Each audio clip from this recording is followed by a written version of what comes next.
Dutch. Double it up. Okay. Double the buckets and double the Dutch. Double it. What's up, everybody? How y'all doing? This is Face of the MMUpClan. It's Monstercast Monster Monday. You already know what it means, what it is, and how it goes. We about to keep it live today. We are in the new and improved Shneaky Entertainment Facility.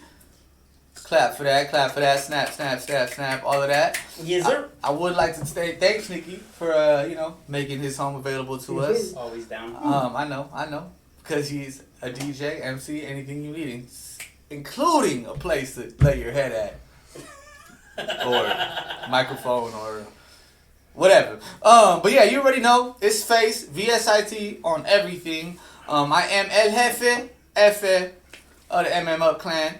And this is... It's your boy BarlosGotBars. I'm really high right now and it feels so great. You can find me at BarlosGotBars 47. Don't forget the numbers at the end, you feel me? You're gonna need to project a little bit more for the people back there, bro. Alright. BarlosGotBars 47. Just to let y'all know. And to my right, the man, the myth. The sneakiness! Motherfucking sneaky. I am DJ MC, anything you need on the boards, maybe on the tables later, if everything goes according to plan. We do have a special show for y'all. The A-Full music video premiere happening in a little over 45 minutes. So stick with us. We're excited as fuck. If you guys have YouTube or Gmail or Google, whatever it is, go ahead, head to youtube.com/MMUpClan and go to our premiere. If you can't find it there, go to the MMUpClan IG. The link is in the bio. And you go ahead and, just put the reminder on so you could get in that chat as well. My boy Martin was like, I've had the reminder since 7 a.m. That's right, baby. Like it while you're at it. Subscribe if you haven't. We're going to screen grab it, right? That is the plan. All right, that's the plan, Stan. Not the Eminem Stan either, all right? I just want you to understand, overstand, and get through with stands. Did you take one of those stands too? I would take a stand to lean on. No? Over your head? Dad joke? Okay, cool. Dad joke. It was under the head, not over, because, nothing goes over my head. I'll catch it. Tracks. Guys, the guys see I'm wearing purple. Boom. Anyway, I would like to say shout out to H.E.R Media Productions. He should be on a plane back, if not back from Ecuador. And we just want to say that, none of this, including the video, including this podcast itself, would be possible without the help and sponsorship of, and in partnership, really, of H.E.R Media Productions. He is our label partner, and, appreciate you so much. Also, if you are going to smoke weed, smoke it healthy. If that even makes sense, but use Endo Wraps, because they are also another sponsor. Shout out to y'all. Good. I have a special little something for the crew today. If you're Ecuadorian, you will recognize this bottle. This is Cana Manabita. It is your rite of passage as an Ecuadorian to drink this, get drunk, and hurt yourself in every single way. So I will have the homies trying that later. So how? Oh shit. Well, I guess that's in your segment. You're gonna talk about your stuff, right? What? Barlos just dropped his project, y'all. Oh yeah, That's true. of course. Damn, so much shit going on, I almost forgot. Booyah! Yeah, man. It's just been awesome. Just all the feedback and all the love. If you haven't heard it, Barlito's Way is out on all musical platforms. What up, Smooth J? How you doing, Y'all dog? know what it is. Hey, Smooth J in the chat. How'd you like that Barlow's fucking project, Jay? What'd you think of that? If you haven't checked it out, it's Barlito's Way. It's on all streaming platforms. I have the link in my bio on my social medias. It's on all of our social medias. Everybody. Go ahead and check that out. If you follow me, you follow Sneaky, you follow the MMUpClan, you follow Barlos. Just go to the link in bio. It should say Barlito's Way right there with a little picture of his sexy ass self. I mean, with himself, My wife took that picture and she edited it. Shout out Camille, Beauty LA. You know what it is. You think that shit's popping? I think it's popping too, but I just stay looking fly, you know what I'm saying? And, Shit. And hopefully everybody stays out of my business. Out of your business, you know what I'm saying? But every time I spit a hot 16, it's just too hot to handle. True. Except if she's the right one. All I know is when she's the right one, I gotta get the Sesh one going. Sesh one. And I like this that new Sean. Yeah, New man. Sean. Boom, boom, boom, boom, boom. Yeah, hey, I might have to go over there and play that shit for them. Might have to play. So Now you're missing out if you gotta check that out. I'm just saying. I am the nerd, the thug nerd himself, so I definitely did have to say at the beginning of all this, apologies, but I did make a mistake and I will correct it during my segment. Last week I made a mistake. I think I told you about it. Got some things mixed up. There's a lot on my brain. You know, hey man, I'm only human. I make mistakes. It happens. Hey, you know what though? Last time, and also like a big ass piece got cut. So you might. Did you watch the replay? Because you might not have. You might not have come out. I'm like, you know, I'm scared to watch myself. Sometimes I'm like, what an idiot. Yeah, you know. I don't think it did, from what I heard. Bro, get that positive self-talk back, bro. Come on, man. Bring it back. Bring it back. Bring it back. Bring it back. My bad. Don't be putting yourself down, bro. Your brain doesn't know you're, like, not serious about it. What if I am serious? I'm just playing. Oh, no. Shout out. This is Sexual Assault Awareness Month, so shout out to all my people who have been through sexual assault, who have come forward, who have not come forward. My heart's with you. It's a serious subject. Not everybody is able to come forward, and even when they do, they're not represented correctly. And you know, it's a scary thing to do. It's more people than you would think have been through it, are going through it, and may go through it. So just make sure that you're aware that you know you don't know what people are going through. So try to be kind, try to be loving and understanding to attitudes, and you know whatever if anybody ever confides in you, make sure that you lend a shoulder, an open ear, and you're there for them. Just wanted to say that real quick. I appreciate that, man. Yeah. Snap it up. Well, last month was also Women's History Month. It was beautiful. I don't know if you guys caught my Instagram. I was posting women in hip hop. Very often there's this actually Ecuadorian graffiti artist. Her name is Too Fly. She was featured in the DMZ. Her artwork was featured in the DMZ Netflix limited series on HBO Max. On HBO Max, DC, right? It's awesome. It's really awesome. If you haven't checked it out, go ahead. She also has a music festival, women's festival in Quito, Ecuador every year. So shout out to her. Shout out to all my women doing it out there. You know, we got our name from a woman, got our game from a woman. You know, so True. You know what it is. I was definitely raised up by all women in my household, and I am now the only male in a household of beautiful roses. So I'm blessed to have bouquets, and I just wanted to say happy end of Women's History Month, but we celebrate you guys daily. Yo. I mean, celebrate you. You all beautiful women daily. I like that. You know what I'm saying? We try to make everything we do inclusive. I definitely have some strong women guests I have in mind coming up. I know Shneaky has had some beautiful, strong women. As a thug nerd, what was Kayden Phoenix. Her book went to print. They're in. So awesome. Bandita, Dominican, New York, gunslinger. Who, what is she, all of them are doing some kind of social justice shit. What is she doing? I think she's doing, I don't remember, but you got to go read the book now to go find out. So New York, Dominican. She tries to cover, she tries to be as diverse as possible, so she has like a Jalisco's Mexican. You have Ecuadorian yet? Not yet. South America's volume, like the whole second one is going to be South America. I'm just saying. Maybe she hits up Too Fly and they do like some graffiti art, you know? Well, she's supposed to come back to talk about the launch of the book and where it's going to be at, so we'll see. Yeah, because I'm you know, I'm a nerd, so I'm excited to. Yeah, let's figure out we can do that. And we'll have the fucking audio and video better on point, because last time, man, woo! Like I said, we human, we make mistakes. We human, we make mistakes. We born to make mistakes. Yeah, dude. So, should we get the ball rolling? Let's get it with the faceness. All right, so let's do this. Pull it up. Ooh, let me get rid of this. All right, well let's just keep that. It's a thug nerd. Spoiler alert.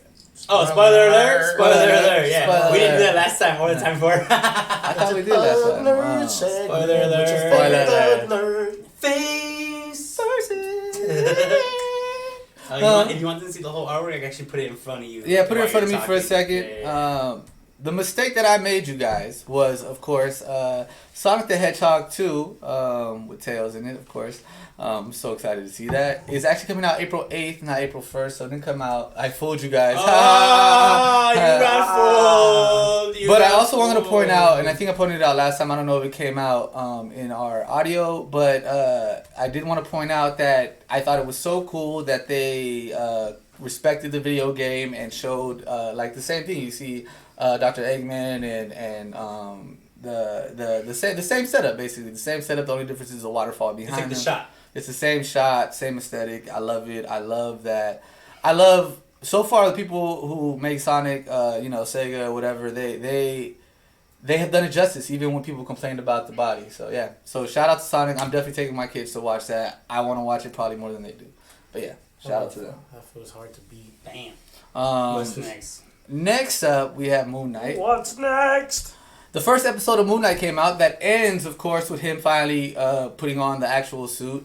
And him giving way to the personality that takes over. Or like us seeing it, because it could have been happening, like, we don't know, right? We don't know. But the first time we see it is fucking I don't think we see it because I don't think he had given it fully. I think he was still fighting it, one. And then two, like, nobody really was, like, looking out for this character already. Like, they knew that this guy was, what is his name? Mark Spector? Grant. Oh, Stephen Grant? Stephen Grant was actually doing all this shit. Like, they looked at him as that person. They were like, the Ethan Hawke character. Right. Again, like, I do not know this. I'm not going to front like I know this that well. But I am excited for it. I love the actors. It is a limited series, so that means it's probably going to be like movie quality the whole way through. Not that Marvel ever is less than that. So, shout out to MoonKnight. It was interesting. It was crazy. I'm enjoying the way that they're playing with the multiple personalities. That's one thing I said I was interested in seeing how they pulled that through. So yeah, MoonKnight every Wednesday. Hopefully I get more knowledgeable in this and we break it down a little bit better. But for now, that's it on the Thug Nerd take on that one. Next up, he's a weird character. It's really trippy. I mean, he's very much like Batman. This, my beautiful wife, kind of surprised me and like bought the tickets on Saturday and was like, let's go watch this. Morbius. She knew I really wanted to watch it so much so that I was watching all the Blades. Blades 1 through 3 because I mean some kind there's a tie in the serum that Blade has to take to not drink blood and Morbius creates a fake blood. Do you think they'll tie in together? Does it sound like they will? Probably. I got notes on this one. So you know it's serious. Mr. Leto. It's serious, y'all. It's serious when I got notes. Serious. So they opened the credits with the same color scheme actually that was used on his comic books, and I remember turning to my wife and telling her like, "Oh my God, they're doing that because of the comic book." I had those comic books. Like I could probably find some, from the solo run, and then the V-neck shape from like his neckline and the M. It was just awesome. I really like what they did with the story. I feel like they respected certain things and they took out certain pieces. Like one piece they kind of took out was Milo's character is like his best friend, but his best friend in the comic books is actually Milo Nikos, which is actually the caretaker's name. So like they switched that around, but Milo ended up being the villain and his best friend, which we see happen a lot in Marvel. Your best friends become your enemy.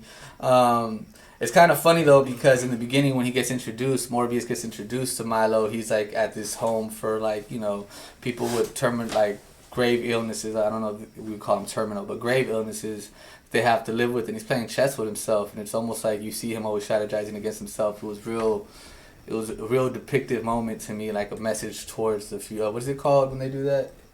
A nod? No. Homage? No. Like a precursor, like when you're watching a movie and they do something, so it's like this isn't. I forgot the name. There's a name for it, but basically like a preemptive, like preparing you to like this is gonna be him the whole time. He's fighting himself. Oh, foreshadowing. Foreshadowing. Thank you. I was like, dude, I know this word. Yeah, I know it was at the tip of my tongue, but it wasn't there. The what is it? Tongue in the roof. What? Anyways. But yeah. And then he meets Milo, gets introduced to him. He comes to the bed next to him, and he calls him Milo, even though his name is Lucien. And he's like, my name's not Lucien, and Milo, it's Lucien. And he's like, yeah, no, you're the new Milo. And he's like, oh, so Milo's the person who died? Like, all serious? And he's like, I don't know. That was still the new Milo. The original Milo, I don't remember. It's been so long. So like he doesn't even remember this kid. He's calling him Milo, but this kid takes Milo and they become best friends, and he ends up the person funding his research. It's pretty cool. I do have my hang-ups with it, but I'm not gonna give it any negatives because it is still pretty new and I'm still digesting all of it. I thought it was pretty cool that they respected like Martine Bancroft in it. That she's also in the comic books, and they did show that he turned Martine at the end, spoiler alert, into a vampire when he sucked her blood, and that's actually a newer Morbius trait. Morbius wasn't, in fact, able to turn people into vampires because he was the living vampire. He just killed them, right? He sucked them up and killed them or left them like... Or left them like all weak and shit, yeah, right? exactly. But in the comic books, Martine Bancroft actually, same thing, love interest, but then she becomes his enemy. So trying to turn him into an actual vampire so they could be together because she's a dead vampire. She's a dead vampire, Yeah, undead. Undead. Right, undead. The living dead. Yeah, and another thing is when Emil, the caretaker, mentioned sending Morbius to a school in New York, he mentions a school for gifted children. Uh-oh. But Sony, why are you talking about gifted children? It's, you don't own them. Yeah. But who knows? Because in this movie they also show the spoiler alert. They show in the post credits they show the cracking of space and time like they did in Spider-Man: No Way Home. So some multiverse. So when they show that, Michael Keaton comes through as the Vulture. Oh, that's when he shows up. Yes. So he's not in the movie the whole time. No. They got us. They got us with that one, dog. And of course, he meets up with Morbius, and he tells him like, I think people like us could get together and do something. And we do know from like the Sinister Six shit. Well, in the Andrew Garfield Amazing Spider-Man at the end when they show they show Vulture's wings. Mm-hmm. Yeah. He walked through that vault or whatever. So he exists in that universe already. That's why he was able it's like he appears there, he gets out of jail because nobody knows who he is, but then he goes and gets his wings right away. Like, how do you create your wings so fast? No, they were there already. And then you also see the Dr. Octopus legs. We also know that Scorpion is in it because of the tattoo dude in it. And so that, probably going to see the Harry Osborn Hobgoblin that was in the actual Amazing Spider. Like, I'm excited because I'm a huge Spider-Man fan. I mean, I got that shit tatted on me. It's right there. Just so y'all know. Right there. Right there. Also, like, there was a lot of... One thing I loved was there was a lot of nods to vampire movies. One, for instance, the boat on which they were conducting the experiments was called the Murnau, which is the name of the director of the original Nosferatu. Nice. And the director That's a big throwback. Yeah. And the director is obsessed with the Matrix, so you see a lot of like the slow bullets dodging them. They even have like a nod to the Matrix where there's like a fight in the train station, The horror trope was definitely respected. There's a scene where he's like going through the hallway. A nurse is going through the hallway and she's being followed by who we now know as Milo, and it's like the lights are going off and on and off and like on. Some horror. Yeah, it was awesome. Shit. Yeah, and it definitely made me jump a grip. And I watched it in 4DX, which is where the chairs move. So yeah, I would probably, as of right now, give it a 7 out of 10. There definitely was a lot of likeness to the comic book. I believe in the comic book, so he sucked people. No, he did use his fangs, but in the animated series, he used his hands, I believe, to suck the plasma out of you. The Spider-Man animated series, excuse me. So yeah, I am excited to see where they go with it. They definitely set it up for a part 2.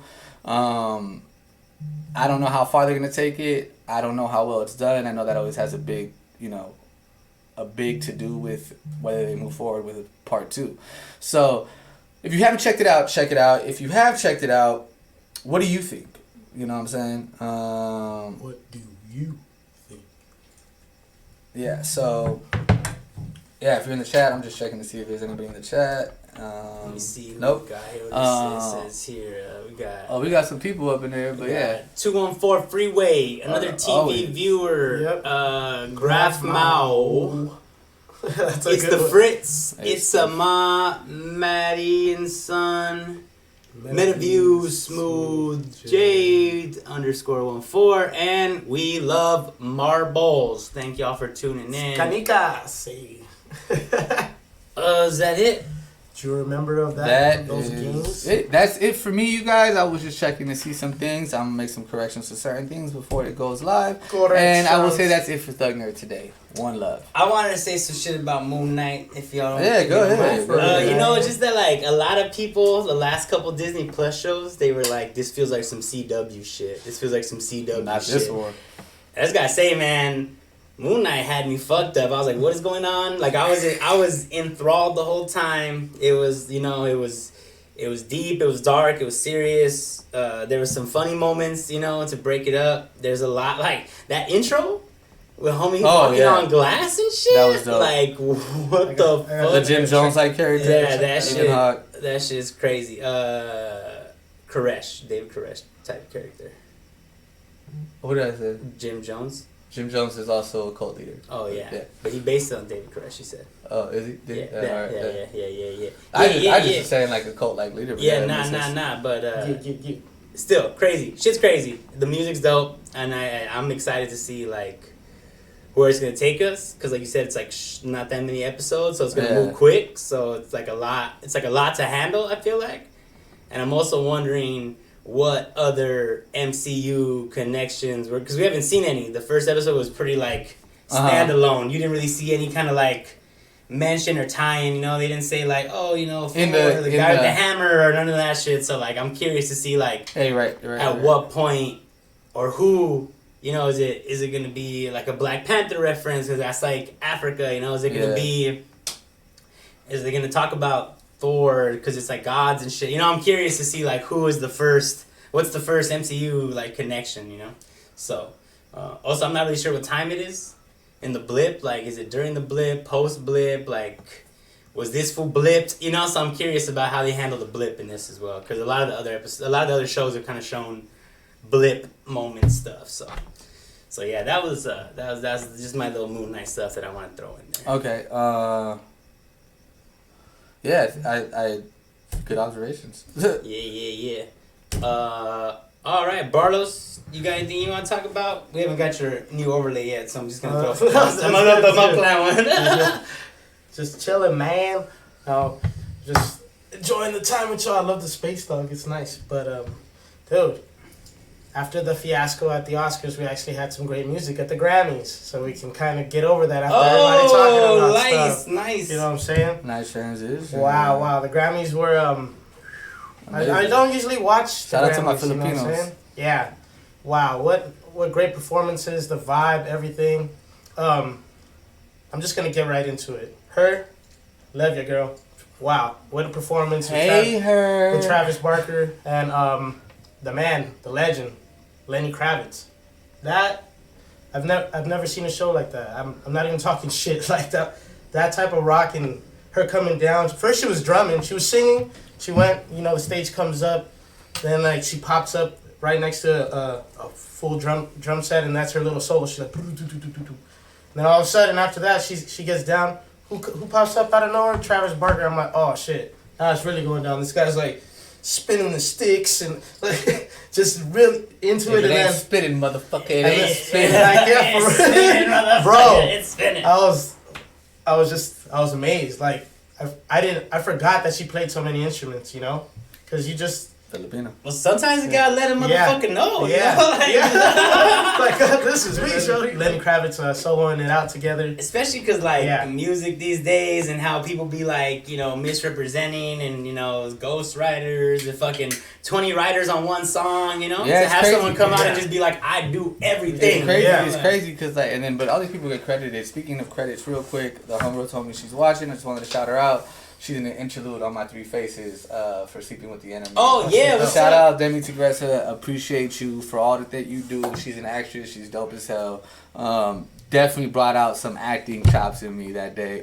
So, thank you. And we'll make sure to throw her Instagram in the description. Yes, sir. So if you're hearing this in the future and you want to know who we're talking about, check the description. Her IG will be right there. Yay.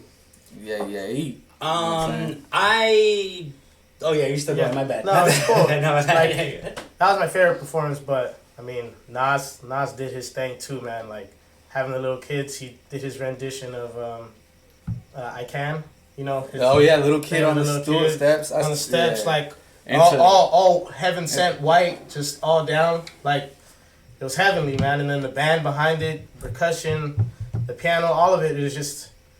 Jack Harlow even performed. That's how you know the band made it. The little kid from Kentucky. Oh, I know, bro. I remember. Dude, I remember when you and Jelani, shout out Smooth J, when y'all were putting me on that dude at first. Look at I was the guy, like, man. what? I was like, what? And you were like, no, bro. No, No, trust. I was like, all right, bro. All right. Yeah. You know what's up with the new shit, so I'm going to check it. I'm going to give you the Nas benefit of X, the you doubt. know, they did Montero, so that was their banger. That's why I kept saying, that. Dude, they got down. They were all sparkled out, too. Like, everybody was blinging. Like, that's the flex of the flex. Like, everybody's just diamond studded. The microphones are that. Just the whole night. And I'm gonna run down from a.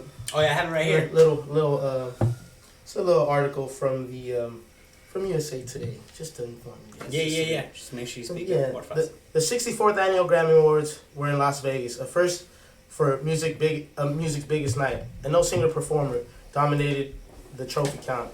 John Batiste, who led with 11 nominees, won 5 awards, including Album of the Year for We Are. But let me tell you this one: the guy from the Leimert Park, and the other legend from Hawaii, the guy they call themselves Silk Sonic, Bruno Mars and Anderson .Paak. They flexed on them this year, man. Like, they all came out like. You know, Anderson .Paak, he got no hair. He had a little wig on. They were all in the 70s, like, type of get. He's gonna have to clarify real quick. Anderson .Paak is not from Leimert Park. He's from Oxnard, but he used to come up in the scene in Leimert Park. That's what I meant. Thank you for clarifying. I just had to say that because I don't want anybody coming at you, bro. Sorry. Straight to the knowledge. A dude that could have been seen coming up in that scene along with fucking Doja Cat his name was Grizzly and Kendrick Lamar and a bunch of other people who went through there to make sure that, like, you know. Yeah, I love seeing him win. I also love Bruno Mars. Their performance was off the chain. Of course. Of course. Ridiculous, dude. Just that whole feel of, like, I don't know what that era is, but the music speaks it. You know, that 1970s, it's Al Green, Marvin Gaye. Yeah, it's like the original R&B, you know? Yeah. Like, it's like soul, really. Right. Funk, soul music. Yeah. It's soul music, bro. Soul music, It's soul music, man. That's what it is. It's called what it is. They took home 4.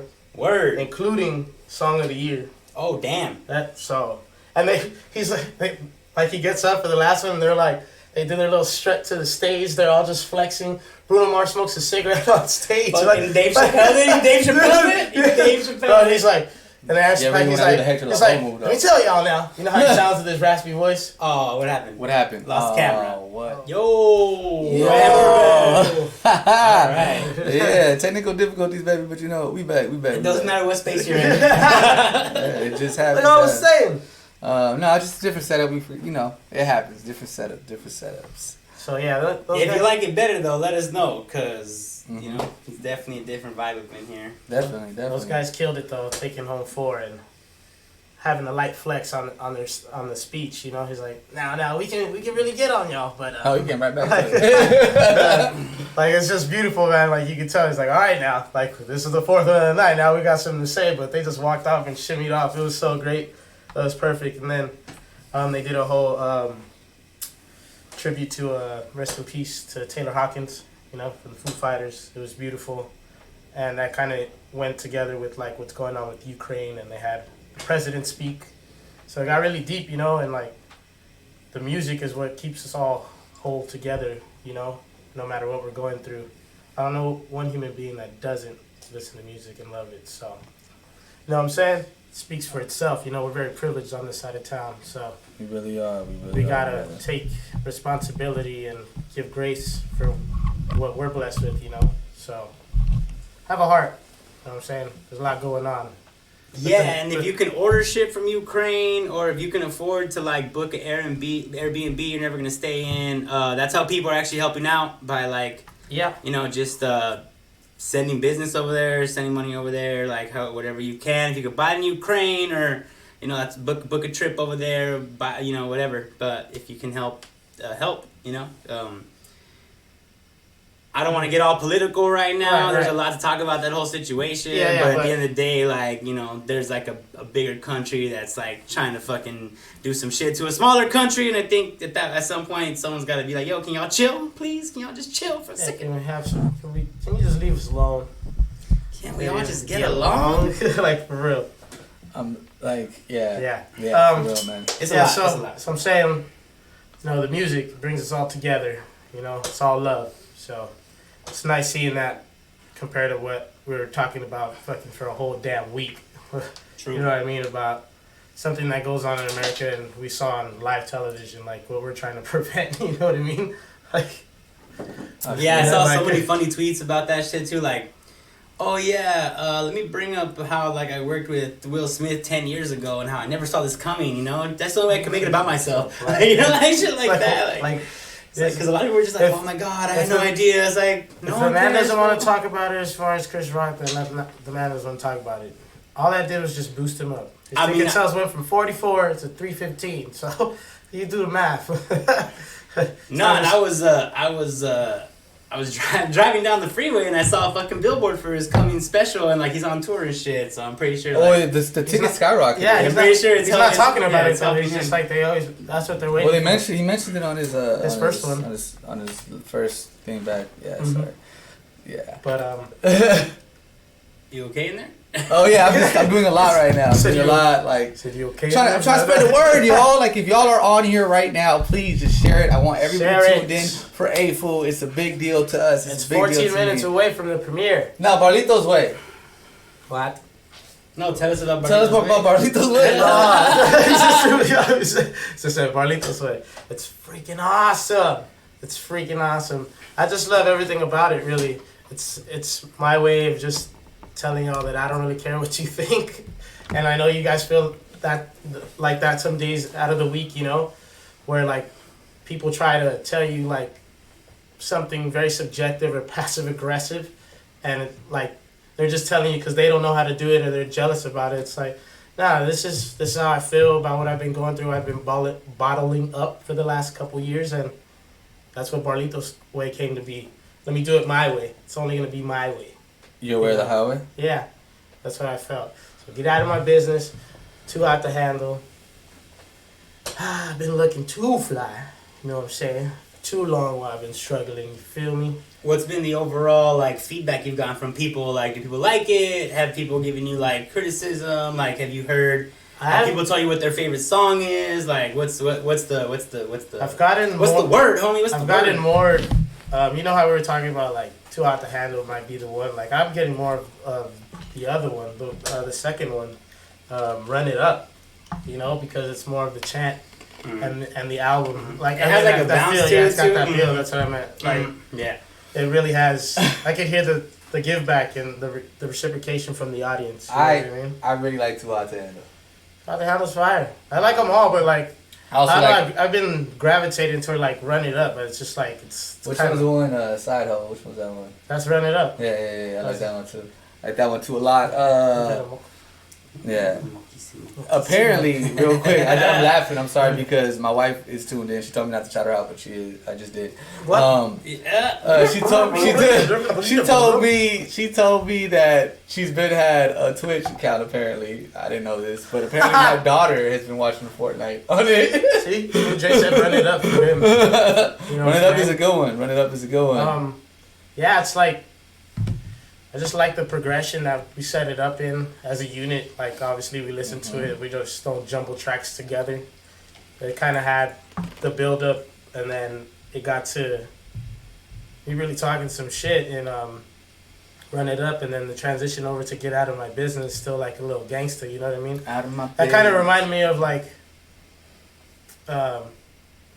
it's like one of these two. No, it reminded me of that 50 Cent shit, like two niggas in the front, two niggas in the back. Like That's it had that. it's riding yeah, strap and I Grandpa's whoop your head. got a Like it had that. Like we're about to go ride on somebody. Like get out of my business. Like I could hear somebody playing that shit because it's kind of spooky and evil. No, I feel you. Yeah, Yeah, it's you know definitely what I like mean? it's definitely like a late night on a mission type of track for Right, sure, for right. sure, for sure. Yeah. And then it gets into like my little soft spoken, like real heartfelt. Like let me tell you about this woman that I really don't even know. Like, you know what I mean?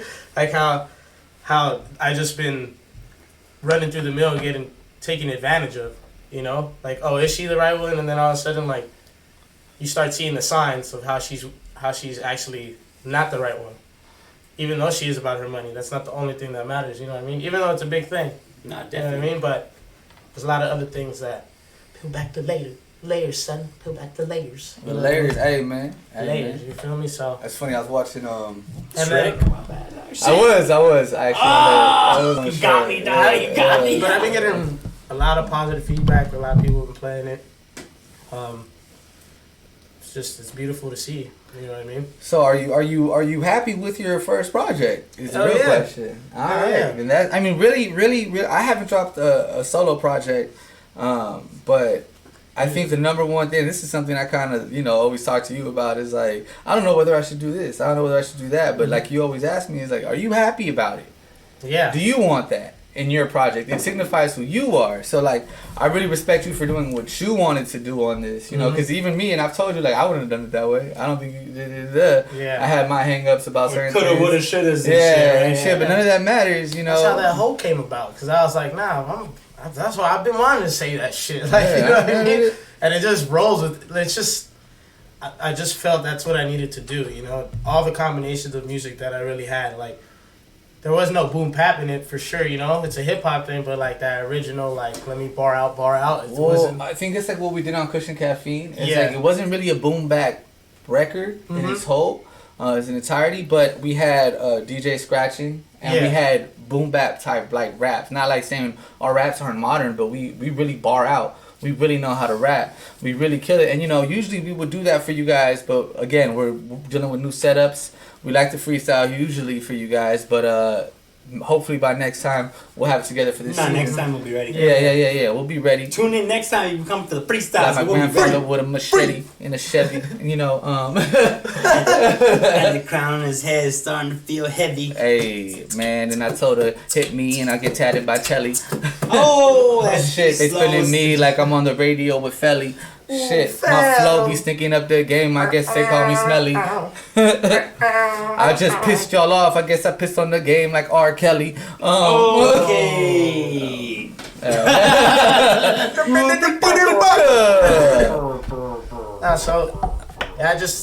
All the combination of music that I was kind of listening to, I like took that in, and this came about, kind of just Sesh just like, Yeah, he definitely pulled that out your fucking ass. vision, you know what I mean? Shout out to Sesh. I still, shout out to New Sean as well. It's just being in there so much with Sesh, we really got to really. No, you guys really, I will say this, like when Take it when apart. I saw you and Sesh start working together, I was like, okay, there's something there. I really feel like, even myself, I feel like every rapper kind of has to find their producer or engineer or both in one. Obviously M did with Dre and Snoop did with Dre and so-and-so did with Dre. But also, like, I'm trying to think of other people. Like, right now, it's just not coming to me. Drake and 40. TDE and Ali. It's like the Beastie Boys and Rick Rubin, you know what I mean? Like, I got you, this is the beat for stuff like this. Like, that sound, that I think he was the only one that could create that sound, you know what I mean? Yeah, I feel you, man. I feel you for real. I mean, and that's the thing. Like, you have to be able to gel with a character. There's stickers on the table, Victoria. My daughter's watching. There's stickers on the table and gear. And I think it goes back to like I heard a Dr. Dre interview, and he's like, I gotta put my head in the mind for each artist. I can't walk into an Eminem session thinking about Snoop Dogg. I can't walk into a Snoop Dogg session thinking about this. Like, I got when I'm in a session with someone, I'm in like their mode. I feel like we've had to conquer the MMUpClan, MMUpClan mode. Like, all of us going to be in monster mode. Yeah, right, monster mashup clan mode. I know for sure I have. I mean, Sesh has called me out for like pulling back on certain parts. I'm sure all of us have been called out by him individually for certain things. Sesh is our in-house producer. He is a part of the MMUpClan, so like he's the person that we all work with most of the time. But I have my engineer. Shout out to EP. I'm working on my stuff with. Might as well say it now. I got my solo project. It's 3 Faces. It will be coming before you know it. Shneaky's working on his thing with Sesh. and It's a Shadowwork 3-song fucking musical visual experience coming to you. I'm not gonna tell you when, but keep tuning in because we tend to get a little lit and make announcements here. Everybody hears things here first because we just say stuff that comes out. Like, should I not have said that? My bad. No, I was just having fun. No. But that's why people need to tune in. Oh yeah. That's we say things here exclusively that we won't say anywhere else. Like, we're not talking about that here.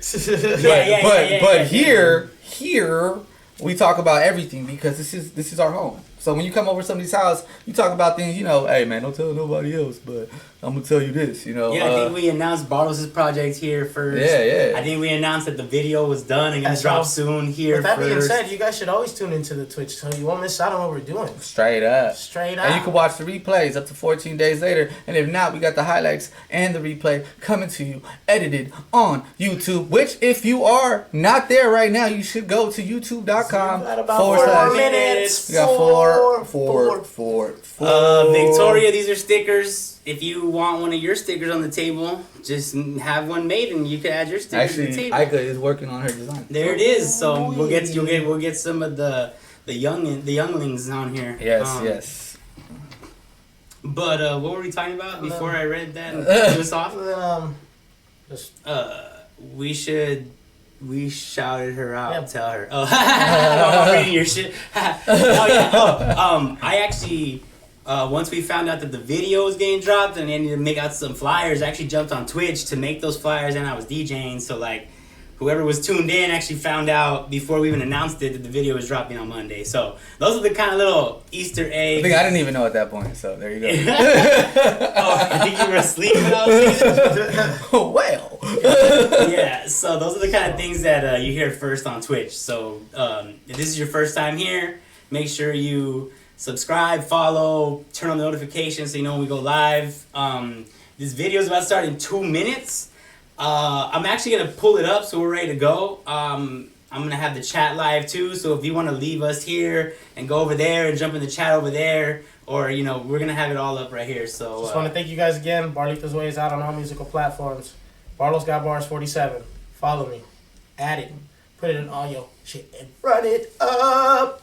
All right, so here it is. It's going up right here. They can still hear us, y'all, though. Hey, what's up, y'all? How y'all doing? So this is it. This is what it looks like, I guess, before the 2 minutes. It should be in 2 minutes. Something else should come up on screen. But oh yeah.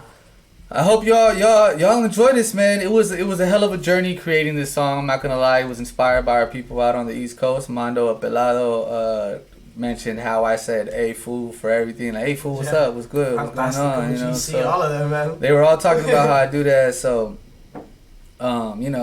just hope you guys really enjoy this. And if you don't, well, then you suck. No, I'm just playing.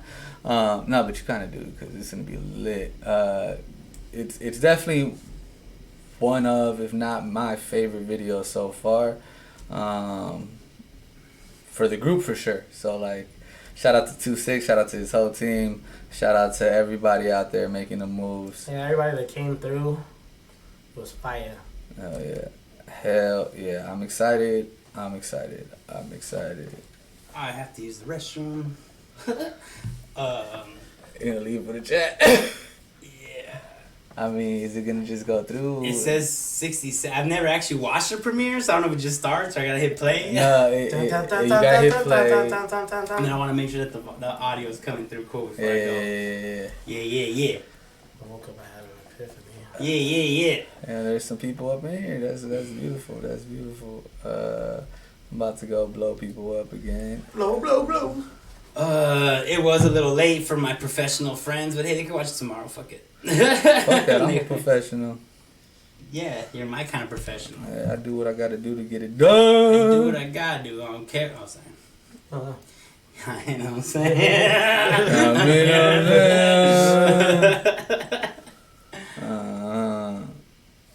Tripping, I'ma sneak you. Only I ain't playing. You ain't playing, huh? You know what I'm saying, homie? I ain't playing. Well. Oh, premiere will begin shortly. Is it just gonna start? Should I take off the tag or? Yeah, take off everything. I think we should leave it on. Yeah. There you go. It's supposed to have like a countdown. I guess not. It says we'll be maybe when it says maybe it'll change. Who knows, bro? Who knows? Oh, you want me to mute our mics when this shit goes live? Or what? Yeah. All right. So we will be in chat only. In chat only. Shneaky's got to pee. He's got it. We All are right. back. Woo! So on account of us just premiering a video for the first time like that, I will say this time, and I will be doing a TikTok during this, so I will have to film this. All good, all good. We filming out here. In the neighborhood. If you're in the chat, we'll let put us it know right if you here. like that shit or what. Like we were talking about last podcast. If you want to send us any cameras, please do so. Yeah. All of that and more. All right, you guys. So I have this Cana Manabita. Cana Manabita. It's probably one of the first things I got drunk off of in Sucre, the town I'm from. Town my family's from, and the town I spent every summer until I was like 15. You want to like hit the table when you were? I'm gonna hit it again. Fuck it. Oh, I'm gonna hit okay. that shit again. Fuck it. You gonna hit it after you? Cheers in a bucket. Oh, is that in your way? My bad. Whoa, that shit scared the fuck out of me. I thought it was a ghost. I was just trying to get it out of the way, man. All right, so Cana Manabita, you guys. Cana Manabita. I'm gonna have my boys try it. Here we go. I had the bottle's so effed up. I had to stab it. So 1, 2. Un, dos, tres, yeah, that's right. That's right. All right. Here we go. Here we go. You should be nervous.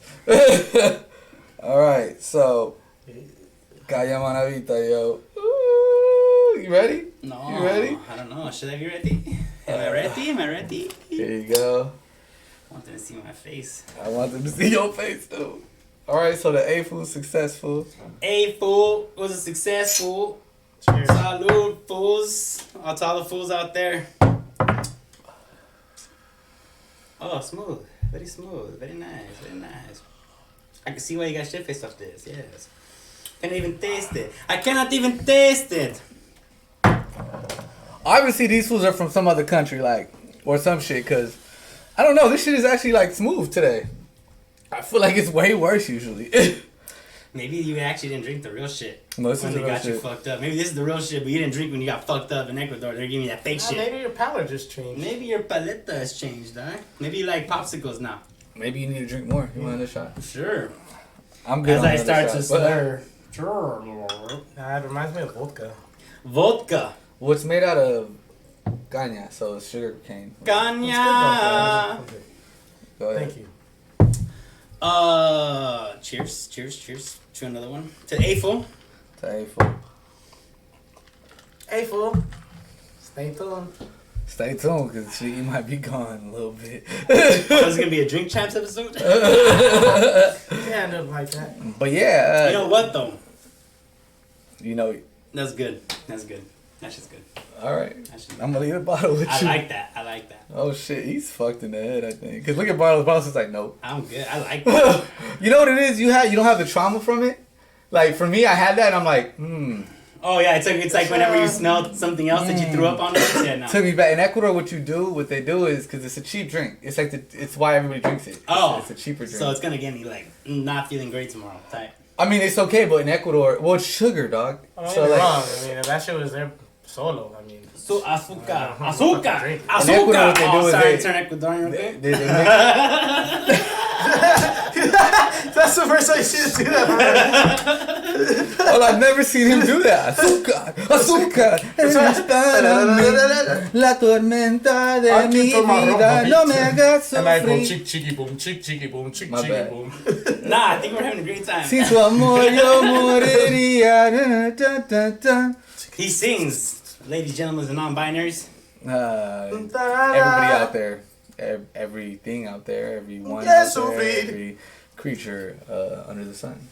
So, I was gonna tell the folks why I didn't have a psychedelic studies Let's today. hear it. Let's hear your excuse. I mean, let's hear your reasoning. Damn, motherfucker. It's weed.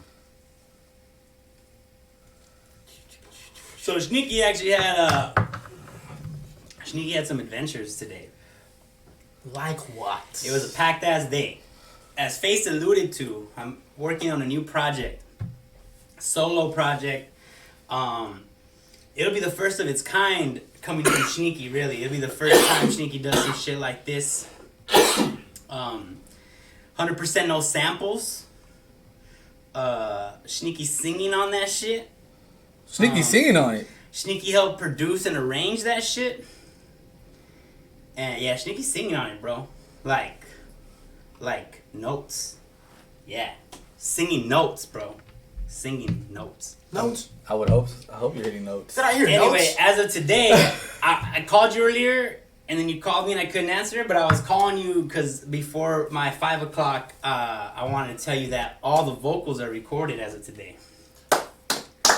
Episode 1 of season 4 will be dropping this week, and as soon as the next replays go off, they'll be on YouTube. So, We do it all, we hey. do it all, Holmes. Do it all, fool. Gaming, DJing, podcasting, streaming, dog. We do Hip-hop. it all. My goal is to drop like 4 projects this year.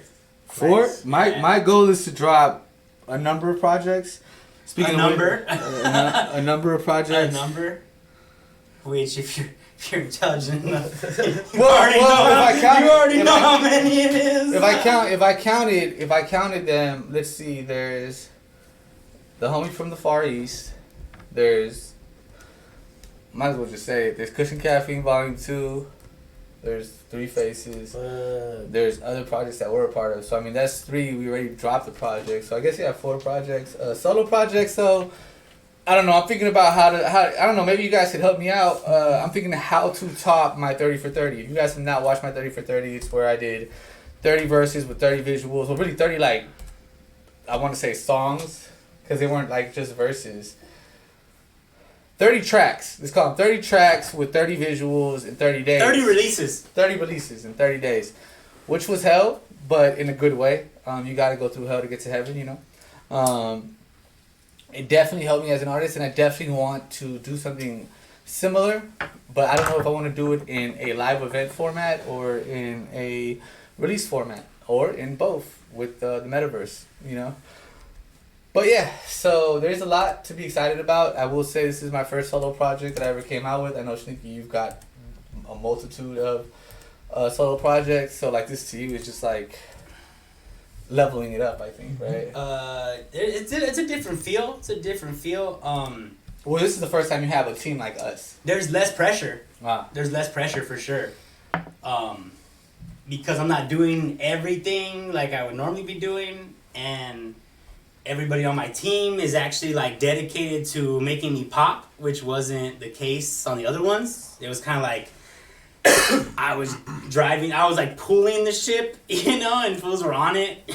So like there was definitely like there's I'm more focused, my team is more focused, there's more resources, so there's less stress. There's less stress on that, but there's also less stress because like I have other stuff out. Like I'm kind of launching off from a point as opposed to just kind of it doesn't feel so much as like a fresh start as it feels like a new chapter. You know what's funny for me is I can see that for you. I Yeah. can definitely see that, and I'm excited because I feel like this is probably the first time that you're really embracing being a rapper. Mm-hmm. Not even just a rapper, but like hip hop, a recording artist. hip hop. No, I'm embracing being hip hop, like as a whole. Like, I wouldn't say. I mean, hip hop. Everything Everything is hip hop to me. Everybody makes fun of me because I'm always like, "That's hip hop. That's hip hop." Punk rock. That's hip hop. Anything from the hood that's about the voice of the oppressed is hip hop to me. You know. But I still feel more like a rock artist who was doing beats. I could see that. So now it feels more like I'm fucking a hip hop artist putting out a hip hop project. That's what you mean. For Okay. hip hop fans. Because to me, it's like performing artist like, because you sing, you rap, Yeah. you have like spoken word breakdowns sometimes. You know, like I'm very analytical when I listen to hip hop. Mhm. Like really, when I listen to anything. Right, yeah, it's hard not to. It's hard Kind not of to. sucks. Like I remember Yeah, when I first learned rap and like how to write a song, and I remember listening to music just completely different. It's like when I first started DJing, and every time I would hear something, I was like, "What can I mix to this?" And like I couldn't enjoy the song anymore. I was like, "What other beat can go right here?" And what's funny is like I don't even DJ, even though like little known fact, DJing is actually the first pillar of hip hop that I learned. Like I learned how to DJ first. I wasn't good at it. I mean, I wasn't horrible, but it wasn't what it is now. It was all about like timing with the and I don't know CDJs, so like to any real DJ that's like not DJing. So, but was it CDJs or you actually using real CDs? Because that's different. Yeah, it was real CDs. Real CDs. Literally, you gotta beat match. I was about timing. It was like so. I would no memorize. Laptop? I would, no laptop. Come on, that's no waves, no screens. No Come screens. on, yeah. No, literally, it was like that's ear. Bam. That's just. That's no, just it's like the homegirl Foxy. Shout out to you, Foxy1 DJ at those. Look up their projects. Foxy posted something. I stole the meme. It was like, it's not about the gear, it's about the ear. You know? Hey, that was hard. Old man. Yeah, I'm saying it's like so. I will say that I always feel like I didn't understand how to put my musical knowledge out, and that's why it. Because I did take 3 years of piano at a very prestigious music school, but you know, it really irked me when people would say people in hip hop weren't musicians because they didn't, you know, play classical instruments. Whereas, like, I've seen and you've seen, and we've all seen at this point in this room, what a DJ can do, what a producer can do with no classical training. You know what I'm saying? And to me, a musician is anybody who manipulates. I think I looked this up for argument's sake before. I think you did. Yeah. Anybody who manipulates sound to make music, and you know, no, and this isn't a shot at that person because they're not the only person. There's a reason that I have this hang up, this chip on your shoulder. Yeah, this chip on my shoulder. You can't say that Jay Dilla's not a musician. You can't say that you know, any producer out there who doesn't play a classical instrument isn't a musician. Like, I'm a musician, and I really don't play instruments in the studio except my voice. But I'll put people in a room to make a song, and I'll direct them how to do it. Is that not what a composer does? Mm-hmm. You know what I'm saying? Like, so to me, it's just like, it's interesting when people like break down what they are. Like, you're saying now you feel like you're more hip hop, and to me, it's funny because like you're saying you were more of a rocker, but to me you were always a rapper. Yeah. And for me to say you're a rapper, bro, means a lot. You know, like yeah, I mean, to me, like you've heard me, like we've heard rappers. I'm like, that's not a spitter. That's not a spitter, dog. I feel you. And you proved yourself, bro. I put you through the gauntlet. Like I put myself through it. I put Barlos through it. I put anybody who's been in my circle through some sort of gauntlet.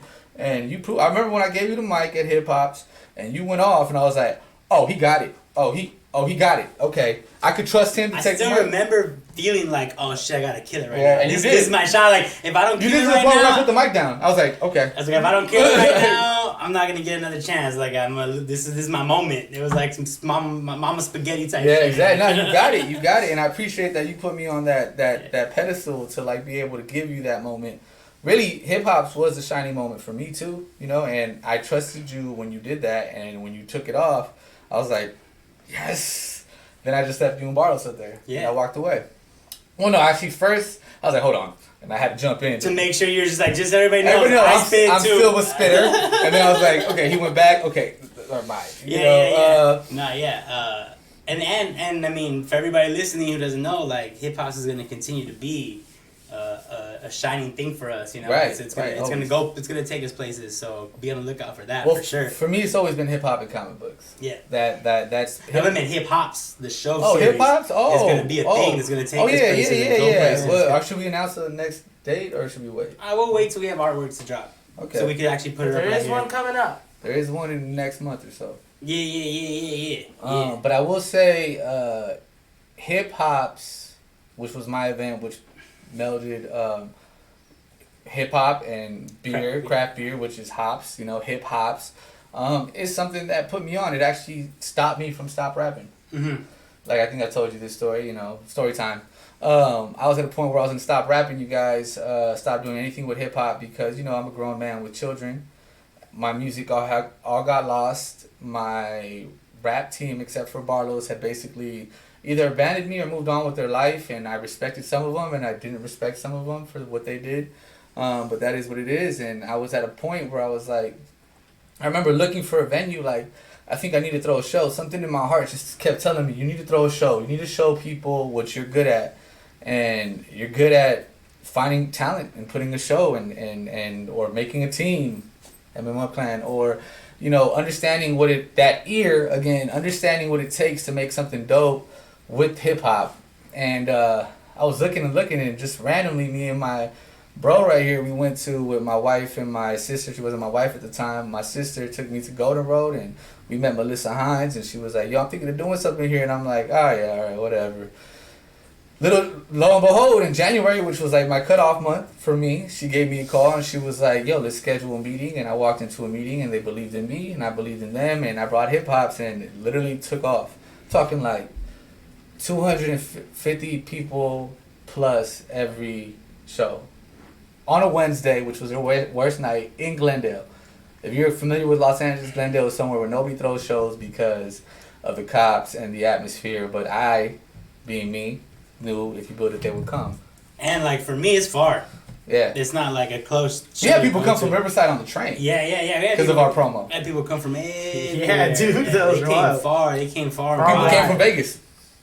Like, you know, we it's brought artists from Vegas. That's what I'm saying. Yeah, like, you know, my message there though is the universe will provide and tell you this is your path. Continue on it. Because I was ready to be done.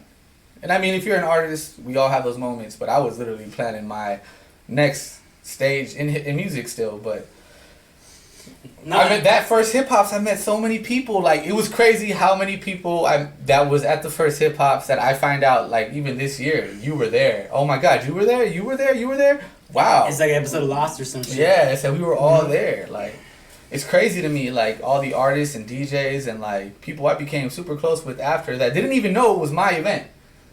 Like, that was yours? Oh shit. yeah, that was my event, you know. But now it's our event. Yeah. Now it's an MMUpClan, the Ill Spot Bertrand Media production event. But that's my baby that saved me in hip hop. And again, you showed yourself at hip hops where there was multiple legends in the building. Mm-hmm. You know, and you proved yourself. You proved yourself there. And not even your wife's family, who has like an ear for music, you know. Yo, props and shit, yo. like for my music and shit. Shout out to my wife and her family, because for sure hip hops, me myself as an artist would not be where I'm at without their support. No, yeah, they were there every week, you know, and buying drinks, had it cracking. bringing the party, bringing the vibes. Bringing the vibes, hell yeah, I remember, bro. Like they would have the poppin'. Yeah, you look at those promo videos, it's like a lot of family right there, you know. It's a lot of family. Yes, it is. Yeah.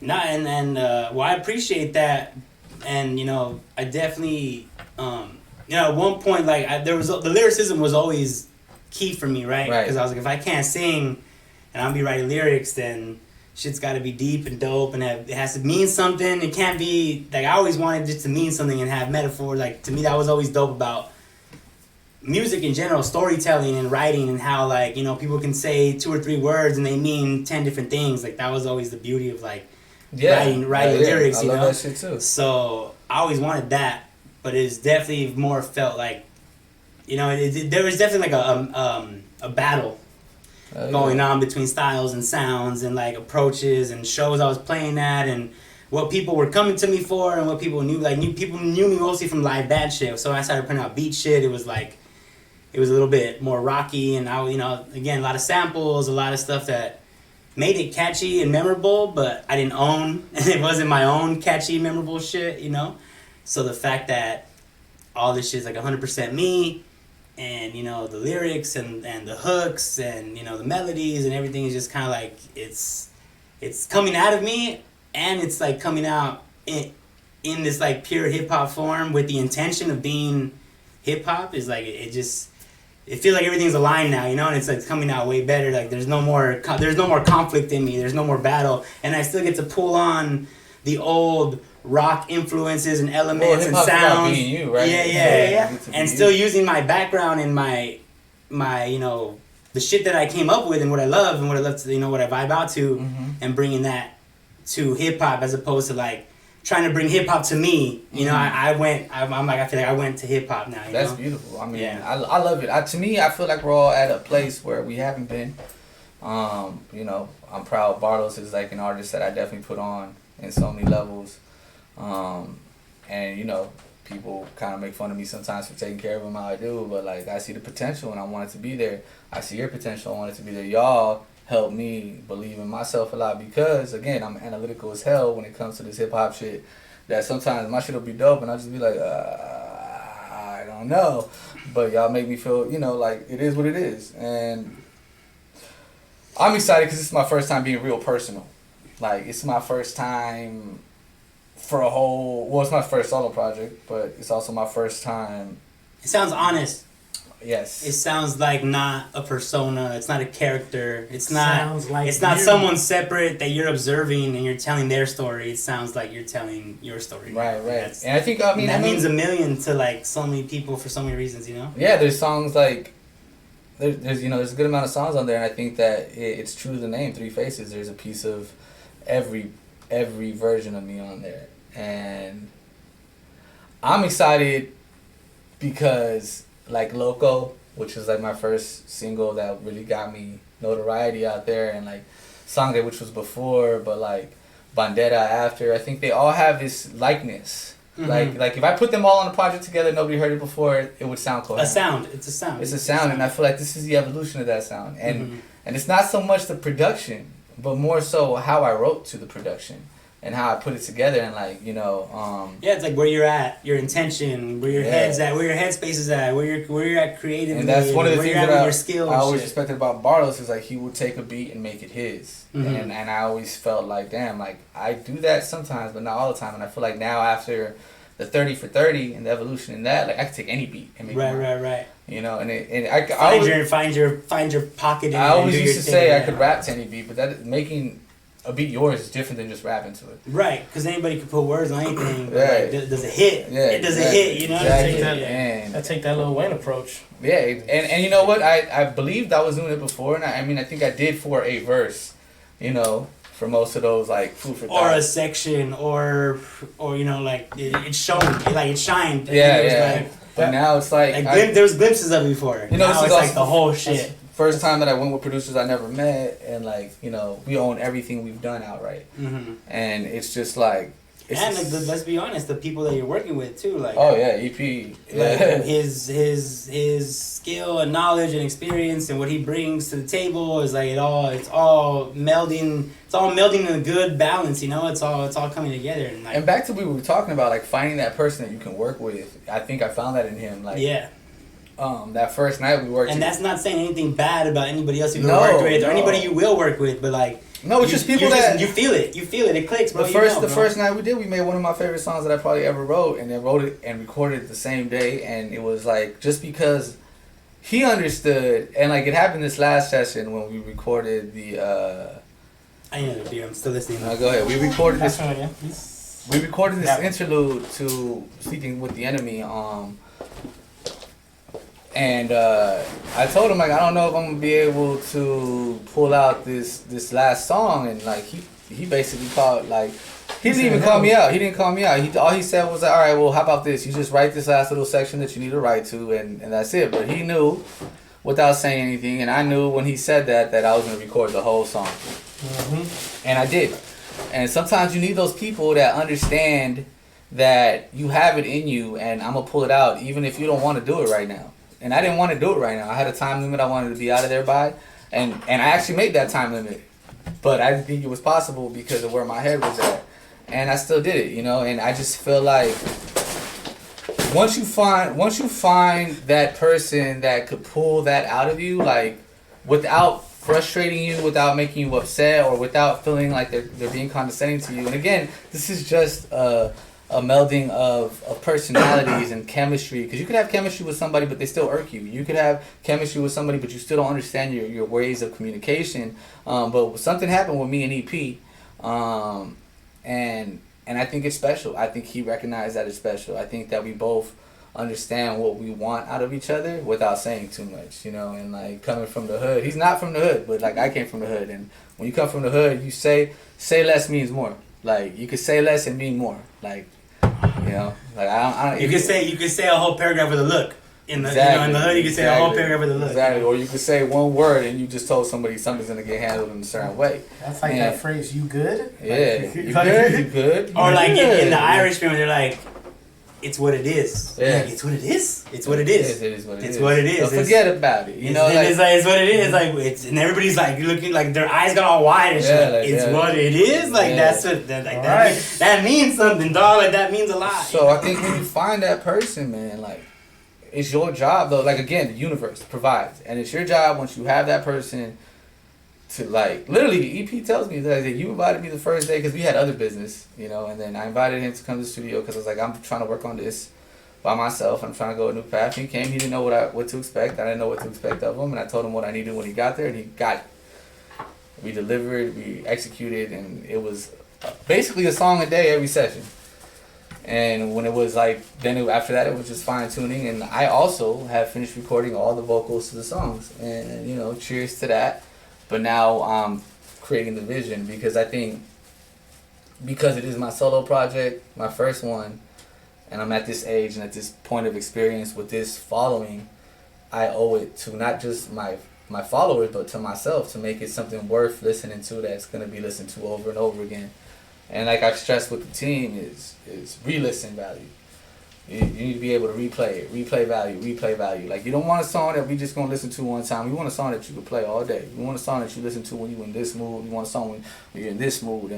And I think that this project has that. And just to bring it full circle, like that A4 was that. A4 was like our first MMUpClan track that was like that. I mean, Drugs and Groceries, but A4 to a larger extent because like more people like saying A4, you don't want that smoke, than they like saying they spend their money on drugs and groceries. You know, like it was just even if they do, they don't. Yeah, want they don't want to. Not everybody's trying to say that shit. You know, like everybody can say A4. You don't want that smoke, and like they could fucking embody that shit, and it can mean something to them. And I think like we did that with that, and that's kind of like the goal from now on is like to do that every time. Right. And I think that call and response. I think that's something that I've stressed so much is re-listen value, engagement value, and stadium music. And I think that my project has that. I think Barlos' project has that, and I think your project has that, Shneaky. So I'm looking forward to what this is gonna look like when we perform. Speaking of which, April 13th we're performing at the Offbeat Bar. Hey, first announced here. You see what happens on Twitch? You see what happens on Twitch? You know what I'm saying? For the Northeast LA. I'm working on some other shows for us. We might have some other appearances, other places. But yeah, just shout out to everybody that did tune in today. You know, today was a big moment for me, at least, because I really felt like this video was a culmination of something. Like the full visualization and realization of what it is to have the MMUpClan be what it is. And the song, when we dropped it did numbers, and I'm knowing the video's about to do numbers, and fuck the numbers, I feel great about it, and I feel like it's proven to me, to the people who doubted what the MMUpClan could be, and to the world that we're going to be a force to be reckoned with. And A4, listen closely. Because we come.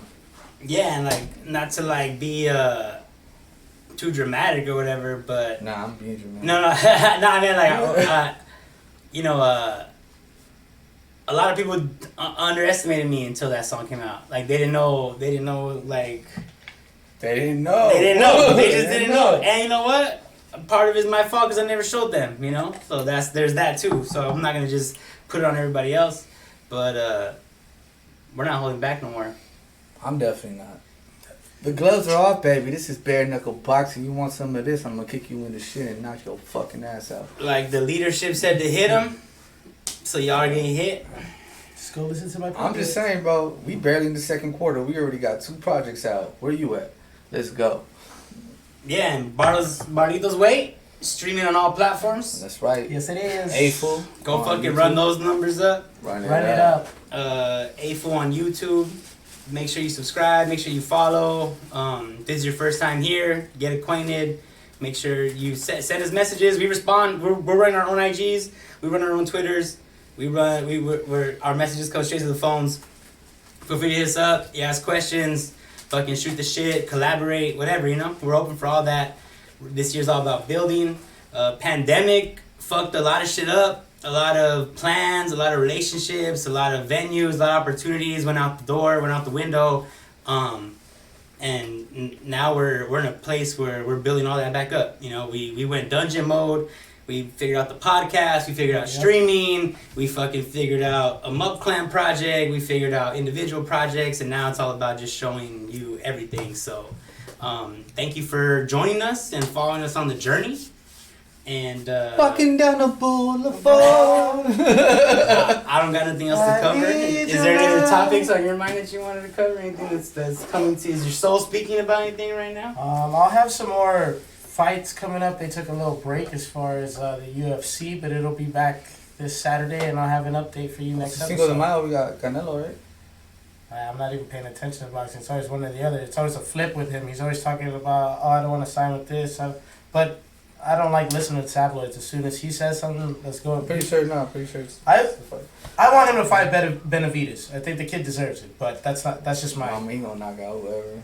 Benavidez is different too, though. Canelo is just at this point in his career where it doesn't matter. Like, bro, when he knocked out the Gypsy dog, you saw him training with that same combination punch. He breaks people down. Yeah, he has the ability. I mean, now he's at that point. To me, look, I'm a chess player, and to me, it's like a good one. Thank you, appreciate that. Because we've gone toe to toe. I think I've only won once or twice out of like 10 games, I think. And to me, I love UFC. I love MMA for its own reasons, but I don't think the limitation of two hands and footwork in boxing makes it more of a chess match. Oh yeah. You know, you gotta use your tools, and you gotta watch out for what they. Y'all have the exact same tools. Right. Like he should fight Golovkin. Yeah, it's like playing with the same pieces. It's like playing the end game with the same pieces and seeing who can do it. I think in UFC there's so many variables, which is fun. But yeah, I mean, you think what? It's up to Canelo what he wants to do. He's the man to do that now. He couldn't do that before. Now he can pick who he wants. Like that's when you're GOAT status. And right now, the way he trains, I mean, he's got a great coach, and that staff has helped him since he was fucking 18 years old. But I also think that Canelo, being the man that he isn't gonna fight somebody before their prime. No, I think the one that's kind of itching on him is Golovkin because they, so they're 1-1. Yeah, like it. I always wonder if it's like that Rocky shit though, where they're just like picking easy fights or winnable fights, like fights that will make money, but that he won't get hurt, like shit like that. No, I always wonder. Ever since I seen Rocky, I was like, man, does that happen? I think that was Floyd. Oh, for sure. In his later part of the career though, because his early shit, he earned his way there. When he was young, man. You watch old knockout king. Boy, that kid knockout. You know when he was getting there when he beat Arturo Gatti, and rest in peace his soul. That's one of the greatest boxers to ever even put on some gloves. He mopped the floor with that guy. That's how you know he was over the hill, and this kid just rising up, going through people. Went through De La Hoya, like everything. Like I think it's what he said. It's that gold status. It's like once you pass the point where you can't pick, you get to pick, and then what you do with that is up to you.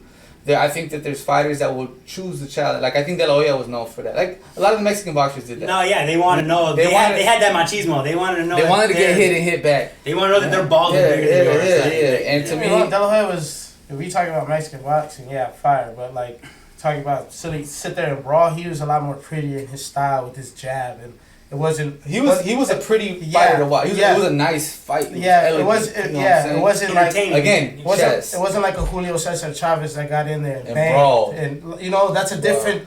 It's like a Juan Marquez that knocked out Pacquiao. For longer than 50 fights. When he put Pacquiao to sleep like that, bro, I'm gonna get beat up, I look bloody like Rocky, and then I hit you with this good one, and it's over for you. Yeah. That's that's the original. Like I also think Pacquiao didn't pick his fights like that. I think he took whoever came at him.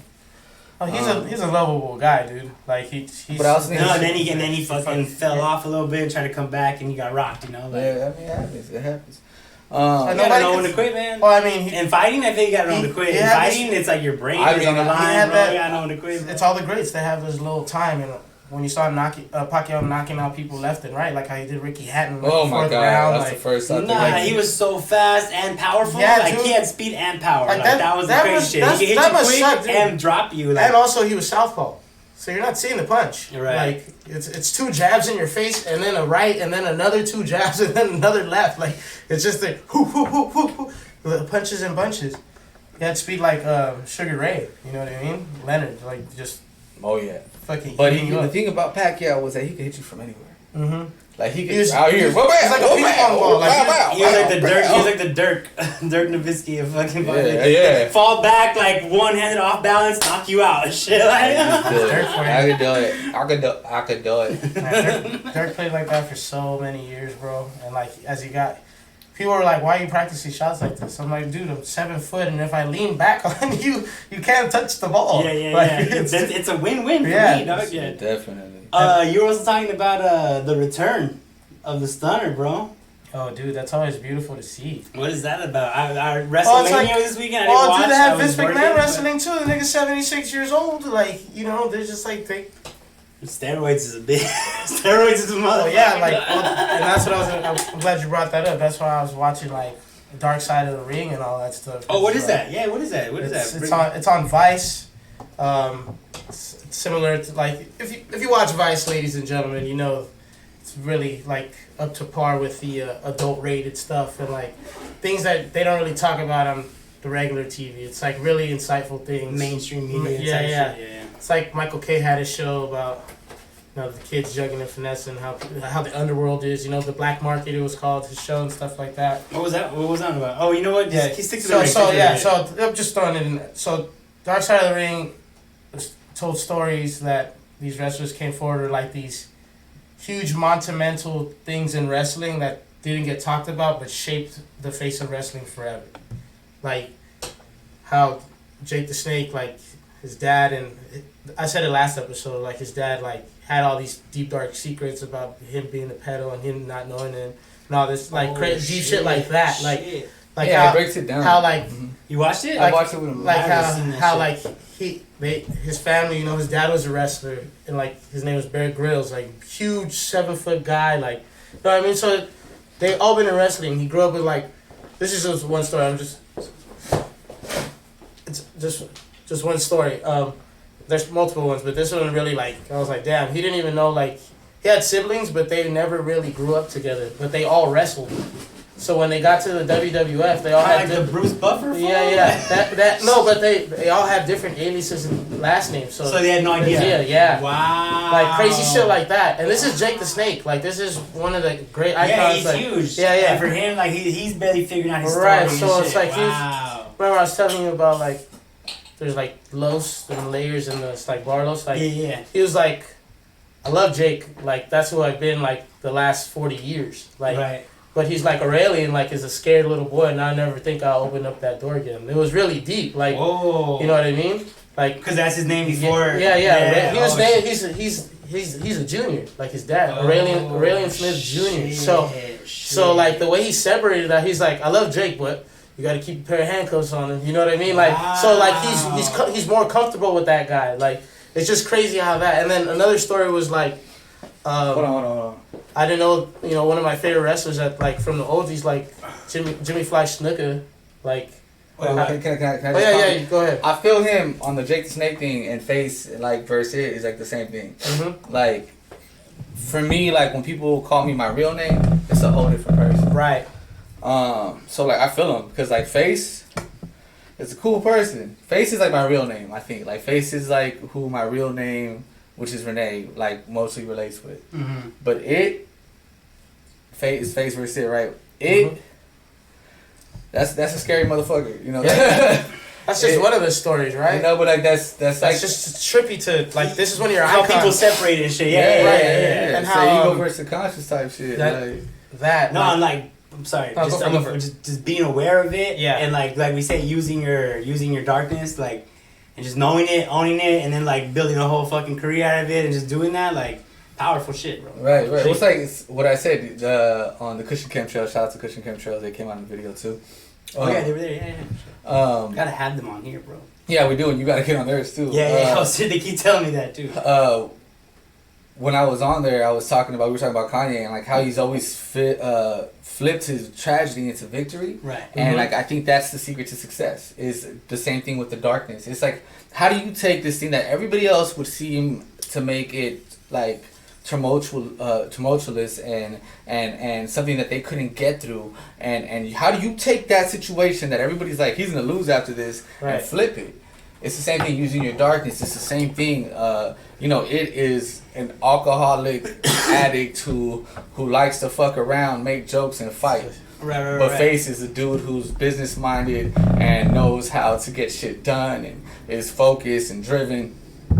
But the mesh is like make that it shit marketable and sell it. Like, you know, like, That's it. that's just one of the stories. Like, one of my favorite wrestlers ever, like, two of them, they talked about him, and I didn't know they're the best of friends, Eddie Guerrero and Chris Benoit. Oh, I did. That. Like, and how that, like, I used to read the book. how that, you know, Eddie's substance abuse problems, like his wife was talking about him, like, he would go through that, you know what I mean? Like, she found him passed out on the couch one time. He's like, I don't want him to suffer no more. Like, he was still alive the next time, but, like, the last one, like, Chavo found him on the floor, like, passed out, he died in his arms, and then, like, they have the whole, like, Eddie Guerrero passed away, you know, where everybody speaks, and, like, if you notice that, I was watching that episode as a kid, fucking Chris Benoit was crying his eyes out for real, and, like, all that, plus with the steroids and all the shit that people don't talk about would get him dude to look like that, you know what I mean? Like, yeah, the hits too. Nobody even talked about that. No, yeah, and then like the tours are brutal. They're doing that shit like every night, right? Across in different cities. Yeah, like it's away from your family, painkillers and steroids. Like they were talking about this doctor, and it all go hand in hand. This guy used to, you know, he would sit there with like this is like fucking mob shit. Fucking cigarette in one hand, fucking like cognac in the other. Oh, what do you need? Like box full of meds, like whatever you needed. And those are supposed to be the people taking care of you. Exactly. Oh, fuck. Like crazy shit like that. So I'm watching this stuff. I'm like, I thought this was just supposed to be an entertainment show. Like all my childhood, your whole childhood just gets fucked on. You know what I mean? And like a lot of my favorite, you know, guys that I look back on, I'm like, fuck, man, that was like. Looked over, you know what I mean? Yeah. Layers, onions. No, and I think it's also just like this, you know, to tie it into like psychedelic studies, right? There's this whole world of drug abuse that in different circumstances, different settings is totally acceptable and promoted and like encouraged, and you know, and it's like same thing with football, so many people walk through the world thinking like, oh no, like bad people do drugs and good people are sober. You know what I mean? Like, you drink coffee? And like my, you know, my icons and my heroes are like role models, and it's like, bro, like do you eat the sugar? world, like social media and all this behind the scenes shit is really opening up the world to just showing how people are just people, and like so much shit is more common, right? And you know the things that people like judge and like stigmatize people for and try to make them feel bad about is literally like. Everybody, like, so many people are doing it. They're just in the closet. All these people judge. They're successful. They're, you know, they get a pass for whatever reason. All these people judge. They've never been faced with a life altering decision like that, like football, wrestling, like any sport. Like, what if like you get a broken leg and like you have, what's your way out? You can your career's gonna be done, or you're gonna take this that's gonna help you a little more. That's a big question, like to go through. Because you've been doing this since you were fucking yay high, and then it's and just all your money's coming from this, right? And all your money's probably spent already. Everything's been surrounded by this goal, and some people are like, by any means, you know, shoot me up, like give me two, you know, like So it's like it comes back out, and people are like, oh, shame on you. It's like, motherfucker. Or like Lance Armstrong, right? He wanted to be number one. He didn't want to be 17th place, right? He's like, I want to be number one. Well, all the top 17 fools are doing this shit. If I want to be number one, I gotta do this. They're the fools in baseball, right? You come from high school, come from high school, thinking fucking America's pastime. You walk into the locker room, all these fools are juicy. It's like, okay, you want to compete? You want to be here? You gotta talk to them. All our favorite sluggers of the fucking late 80s and early 90s that were on the covers of these games and Sports Illustrated all did that. Chasing 600 home runs between Mark McGwire and Sammy Sosa. You guys should be out your goddamn mind for them to be hitting shit like that. Barry Bonds, like that's the sport, my guy. Like just to make it relevant here, right. You know, like it's like we see the same thing in our industry, right? Like how many people come from out of town, have no idea, and they're doing pay to play shit, right? Because they think that's the norm, right, and it's not. And or like we're talking about sexual assault, right? How many women, you know, get invited to the studio, or they're working with them. Lotto just came out about that shit. Like, you know, dudes not wanting to clear tracks until they smash, or like, you know, Rick Ross was like, I gotta be careful females because, you know, I might want to fuck first. It's like, so many people get put in these situations where like, or like the whole Me Too movement, right? This is how it gets done. Like, you want the parts, you want the songs, you want the features, you gotta do X, Y, Z, and that's just how it is, right? It's the same shit that was happening to Cardi B. Like, all those DJs that didn't want to put her on, now you have to run her music through your program. You don't get nothing from it. You know what I mean? Like, You could have been the one that discovered it. exactly. Instead of trying to think of her as like, oh, she just won another one. A piece of ass, Yeah. you know. And it's And it happens. Yeah, you know what I'm it's saying? fucked that. Yeah. You know. And It's like the people, the generation before always leaves some trash for the next generation to have to deal with, right? Like, and it's always up to the next people to not stand, to make a stand and be like, we're not Well, gonna it's do the that same thing shit. with, like, We're gonna change the game. Same thing with generational curses. Like, you know, I'm working on the same thing with my family and what I was taught, unlearning, and it's crazy how, oh man, I'm trying to think of this quote about unlearning. But basically, it's like the whole time we learn to like civilize ourselves as children when like our children's our pure selves, right? And we're taught like don't do that. And I try not to do it with my kids, but you also got to teach people how to interact. You know, so there's this weird lines. Well, because not everybody is coming from this altruistic, pure mind. You put yourself in a situation where people are trying to fuck you over. And You got to be so- able to know, right? Well, and so like, you know, it's just crazy how you got to unlearn things that you were taught to become part of this society, but then you got to unlearn to like break these curses that were given to you by your caretakers or the people who raised you. And it's Ancestors, like, yeah, they're the people, and it wasn't malintent. It was just simply Survival, bro. Yeah, and honestly, bro, like that's one of the craziest things that, you know, I'm realizing is a lot of who I am was built out of a survival mode. And it's crazy to me because I'm always the person talking about don't move out of desperation. But a lot of who I became was born out of a desperation. A desperation to survive, Yeah. which is its own desperation. Yeah, in and itself, it's the right? craziest because like human beings will do the Darwinism most. for that ass. Right there. Yeah. And Mark was up here last time in the chat telling us how, like, you know, it's hard to trust fools that are joking because Right, you never know what when- kind of dude who's joking is. If they're desperate Don't enough, always they'll have try to something- come up on you. You know, And that's why, you know, I've told That's what I you, Shneaky, and like, you know, when you're around certain type of folks with certain histories, you gotta just like watch what they ask and what they say because everything's a test, man. Because you gotta, and that's a survival instinct. Like Right. everything you say, Like they don't mean to test you, but they have to. But they have to. They have to. And it's just like it's not a diss to you. It's just it's like you know, it's like when they say when you project on other people your insecurities and your shortcomings. Yeah.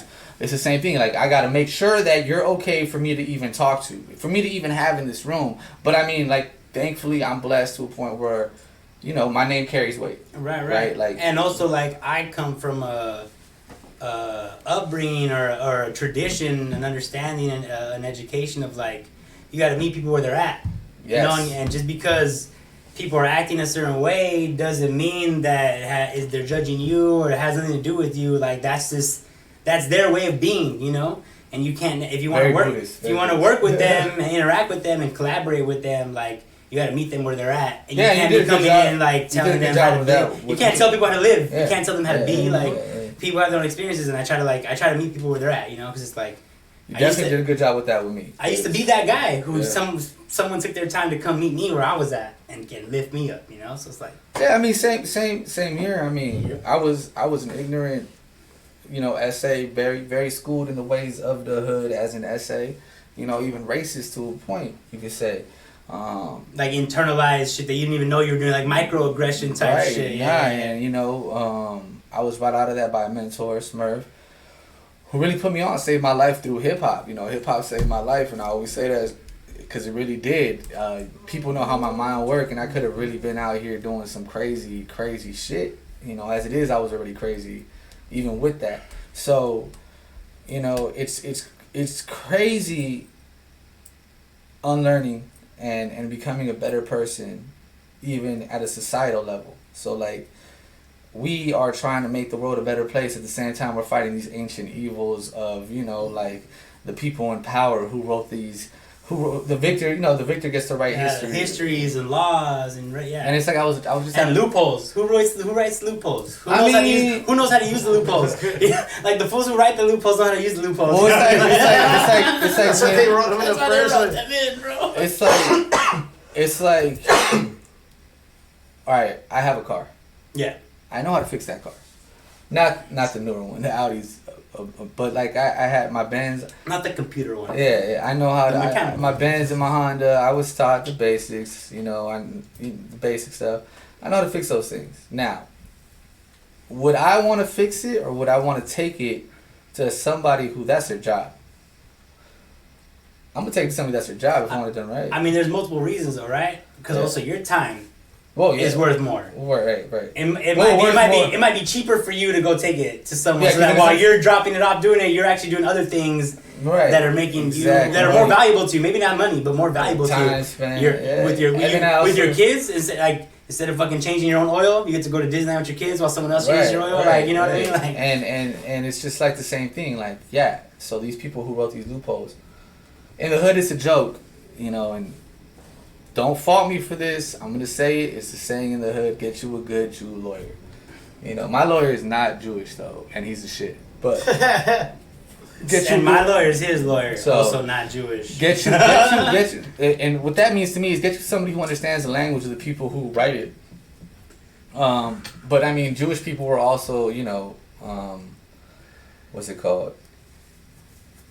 They had their own prejudice against they were marginalized, displaced as well. Their own diaspora. Yeah, they had their own diaspora. But I will say, like, so to me, it's like. Yeah, I mean, and then there's a lot of historical things that says that's why they're good at shit like that. Because everywhere they had to be useful. Yeah, and the most useful thing is to know how to use the money. Like, if you're in charge of the finances, then you can. If you know how to do finances, you're welcome anywhere in any marketplace, right? Right. It's like when you go to school, you do business major, you're gonna be able to work anywhere.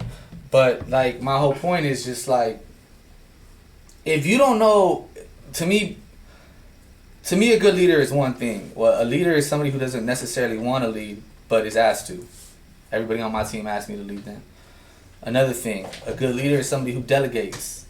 So, if you have knowledge of something, doesn't mean you are the most knowledgeable or the most capable. What do? You delegate, you hire, you sort out. Outsource. You outsource and you figure out, okay, what's the best route? So like, yeah, I don't know legalese. I could read English, I could write.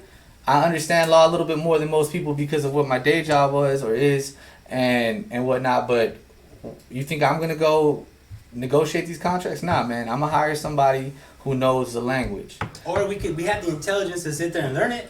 Yeah, but do I have the time? But I don't have the time. Do I have the time? I don't have the time. No, like if I had the time, I would have went and became a lawyer. Time and resources. Yeah, exactly. Time is the most valuable resource, but there's other resources involved with going to law school. You know. Right. So yeah, money. If I had the money, I had the time. Money, connections, time. So you know, part of that unlearning, all of that is like using what you have. It's really like the card you were dealt.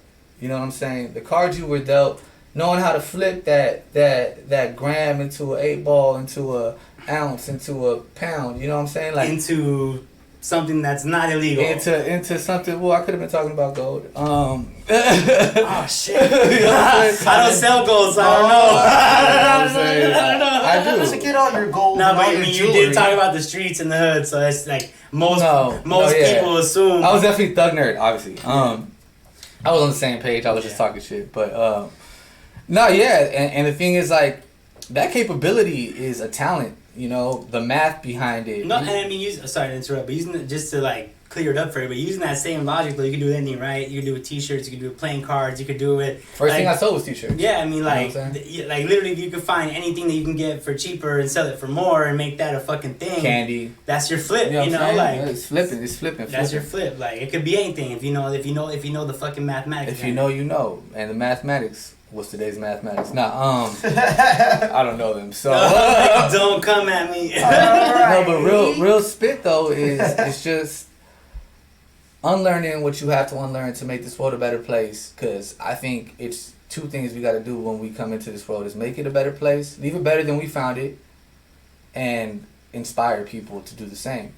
Yep. I don't think you're really living if you're not inspiring or aiming to inspire. And it brings joy to me when I meet people and they tell me what I'm doing inspires them, because I think is more often usually. Lately has been more often. Yeah, and I'm surprised at the people who come at me. Like, it makes me tear up and shit. Remember when I went to Europe and I came back and you told me how I felt, and I told you, you know what, the more successful, because I, you know, was like sway Europe, all these things, and I told you it's crazy because I thought I'd be cockier, but if anything, there's more hubris in me because I understand. Hubris, that's not the right word. There's more humility in me. Yeah, hubris is actually being arrogant. Oh, my bad. There's less hubris and more humility. Yeah, less hubris in you. No, it's good to know. No, it's good to know. I use that incorrectly. It's cool. This language, it's fluid.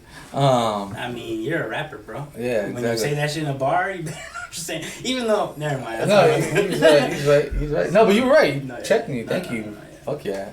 Fuck yeah. I'd rather say it here. And I only know that because I had to look it up because it's funny because I thought that's hilarious. Luke says the Jedi suffered from hubris. And I thought that was humility. No, that's why they fucking lost, because they were arrogant. At the height of their power, they let the Sith take over. Yeah, like they were arrogant. They were arrogant. But I didn't know what he was talking about, so I looked it up and I was like, oh, this is a bad thing. Hubris is bad. I thought it was good. I thought hubris was a good thing too. No. He made it sound good, and he was like, I mean the total opposite. No, I'm grateful for you correcting me like that. Like I'm human. I got no problem being corrected. But yeah, you know, can't have my boy out here it made me way more humble, and it just made me feel like the world is bigger. I always knew because I was blessed to be able to travel. The world is bigger than LA, but like to travel on music and be respected and seen for your music, you're taught that, you know, there's so many people out here following this dream, and there's so many people inspired by what you do that you have to hold yourself to a certain code of ethics when it comes to this music shit, which is why you see me not like people for the way that they handle their business in the music game.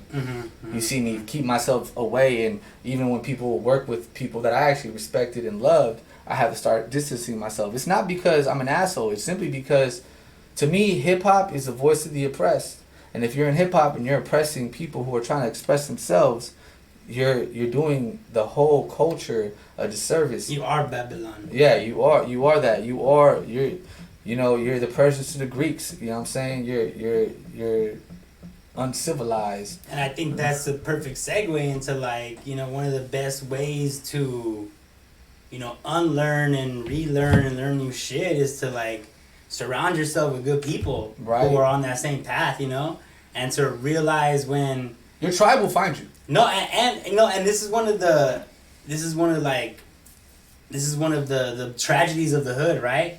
Is that, like, you're kind of, like, forced to be in, like, a set tribe group because of where you were born, and those people are not always the best people for you, you know, but you don't really have another choice, you know, and it's hard to break out of that and realize, hey, these are, like, I need to walk away from this shit. I was blessed to my OGs. Right, and that could even mean death or like your end of life. Yeah, like, whether it be in jail or death. Yeah. Or just like having to fucking live like under fear of being beat up every day or whatever, right? Yeah, like, which makes it not you don't get to. It's harder to like live a fucking a more like contemplative life when you're thinking about like not getting killed, you know. So I'm not going to the park to play ball with people because I'm gonna get shot at or jacked or jumped or stabbed. Right. So it's like it's definitely one of the things that what's crazy about that is, for instance, for me, I thought that was normal, bro.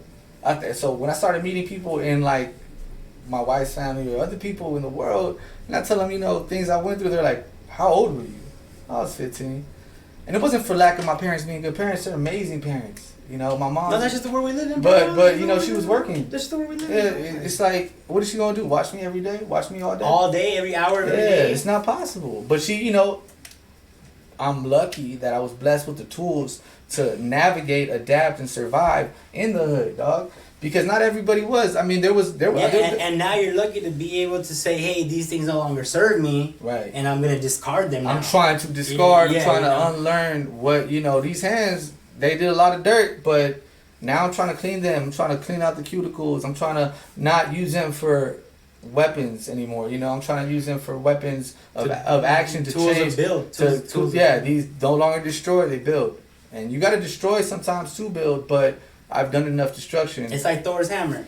Yeah. The hammer could be used to break some shit, or a hammer could be used to build some shit. Right, you know? exactly. And or to pull out, you know. Feel the thunder. that back end. It's about that. Yes, exactly. But I was trying to say pull out like the thorns and nails, you know what I'm saying? But it came out. Yeah, but you said that shit with all the swag that was all wrong, like. I mean, it was a double entendre, but you know what I'm saying? But yeah, man, it's wonderful that we're, you know, I'm now at a place where I could say I did this, and it's not to brag, it's to tell you that you can do it too. Like, I was the most underestimated person in the crews that I came up with music-wise, and now I'm blessed to be a person that the same people that inspired me turn to me for advice on certain things when it comes to this game. And all it is hard work, and I'll tell you right now, just 100% hard work outwork beats talent 100% of the time. Talent that doesn't work hard, how's the saying go? Hard work beats talent when talent doesn't work hard. Right, and I'm gonna tell you right now, every time. a lot of people that are naturally talented, not everybody, but a lot of people that are just naturally gifted, don't work as hard because shit comes easy. Not your boy, the one that, you know, we're just gonna keep it a secret who we're talking about. He's like, yeah, that's usually how it works. And I'm pretty sure he knows a lot of talented people, you know, like those are the circles he runs in, you know. It's like he's like, yeah, it's usually how it is. Talented people, they don't work hard. Like, I remember, everything comes easier then. Yeah, I remember. I think if we're talking about the same person, but the future. The future. Okay, yeah. So I remember him telling me when he saw me. A lot of people that I came up with, when they saw me like consistently going ham, they would reach out. Some people would reach out for handouts, and some people would reach out and be like, "I see you." Just to let you know. I see you. And the people who said "I see you," he's one of them. I see you working hard. You're out there. You're doing what you got to do. I respect it. Even right now, I received a message from him, and it meant a lot because it was on some clothing and fashion and what I did in the video. Yeah. And I was just like, oh, it means a lot because he's a fashion guy, you know. But it's crazy, like the respect you get because of the work, like the consistent work.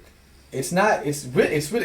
I mean, arguably that's the reason why I won you over, right? Right. It was because I just consistently came to work. Yeah. Every day. And you came to work. And I worked, and I worked it, you know. Yeah, you came to work. There was nothing else. Like, yeah, we party and have a good time. Definitely, that's our industry. Exactly. But we working out here every day, all day, every day. So I'm looking for this meme. That's what people don't see. Nah, and you know, I also think, you know, you inspired me. You also taught me to unlearn some things, you know, that I had learned, and I think there's also like just the you know, what I always push, like when my whole company's built on, all the community work I do is about like the transformative power of art, right? And it's something that I learned when I dropped my first record, and it's something that I learned, like my first album with the band, or actually my first one, and then the band one, and then, you know, going to school and having to do that whole thing, and music getting me through that. And then seeing the whole experiment happen with Barlos, like him dropping his project and the change in him. Oh, yeah. And I said it to both y'all. I was like, man, y'all need to do this shit for yourselves more than anything. Because once you do your own solo project and you're there, like, start to finish, and it's all you, and you're putting all the time into it and the energy, like, that shit changes you, you know? And it makes you, like, want to be more and do more and feel more empowered. And, like, I see it in him and I see it in you. And, like, it's just a testament to, like, you know, the power of art. And even if you're not good at it, you're not trying to do it professionally, like, you know, it needs to be in schools. Like, people need to express themselves. They need to do poetry. They need to paint. Like, people just need to do shit. Even if they suck at it, even if it's not gonna be like a job or whatever. Like, just doing it with the intention of like, I'm gonna put myself to it, and it's gonna be a thing that I'm gonna finish, and I'm gonna show people, and it's gonna be something that I put out there into the world. Like, that shit changes you, you know. Like, it doesn't have to be a business model or anything that you do professionally, but just that whole process, the process of making art, knowing that people are gonna see it, and knowing that like you're gonna like show a part of yourself, and that whole thing, that whole mind fuck, like, how much do I show, and like what do I show, and like how do I show it, and are people gonna like judge me, like, and then realizing it doesn't fucking matter because this is for me, and like I'm gonna do whatever the fuck I want to do, and like that overcoming, that whole psychedelic experience of that is like, it changes people, you know. And I see it in him, I see it in you, I've experienced it. You know, I know all my artist friends fucking, you know, they use art to transform themselves every day. And so You know, if Oh, there's right. one thing that even the video and what we were able to do with that, like our whole fucking life trajectory is just, like just showing how much you can change spaces and people and communities, and you know, like we turned Golden Road into like the hub of hip hop on a Wednesday, you know, and that's art, like that's taking over the space and transforming it, right? And like we turned the fucking barren riverbed into a festival, you know what I mean? Like, and going in there and just transforming it, right? Like, Right.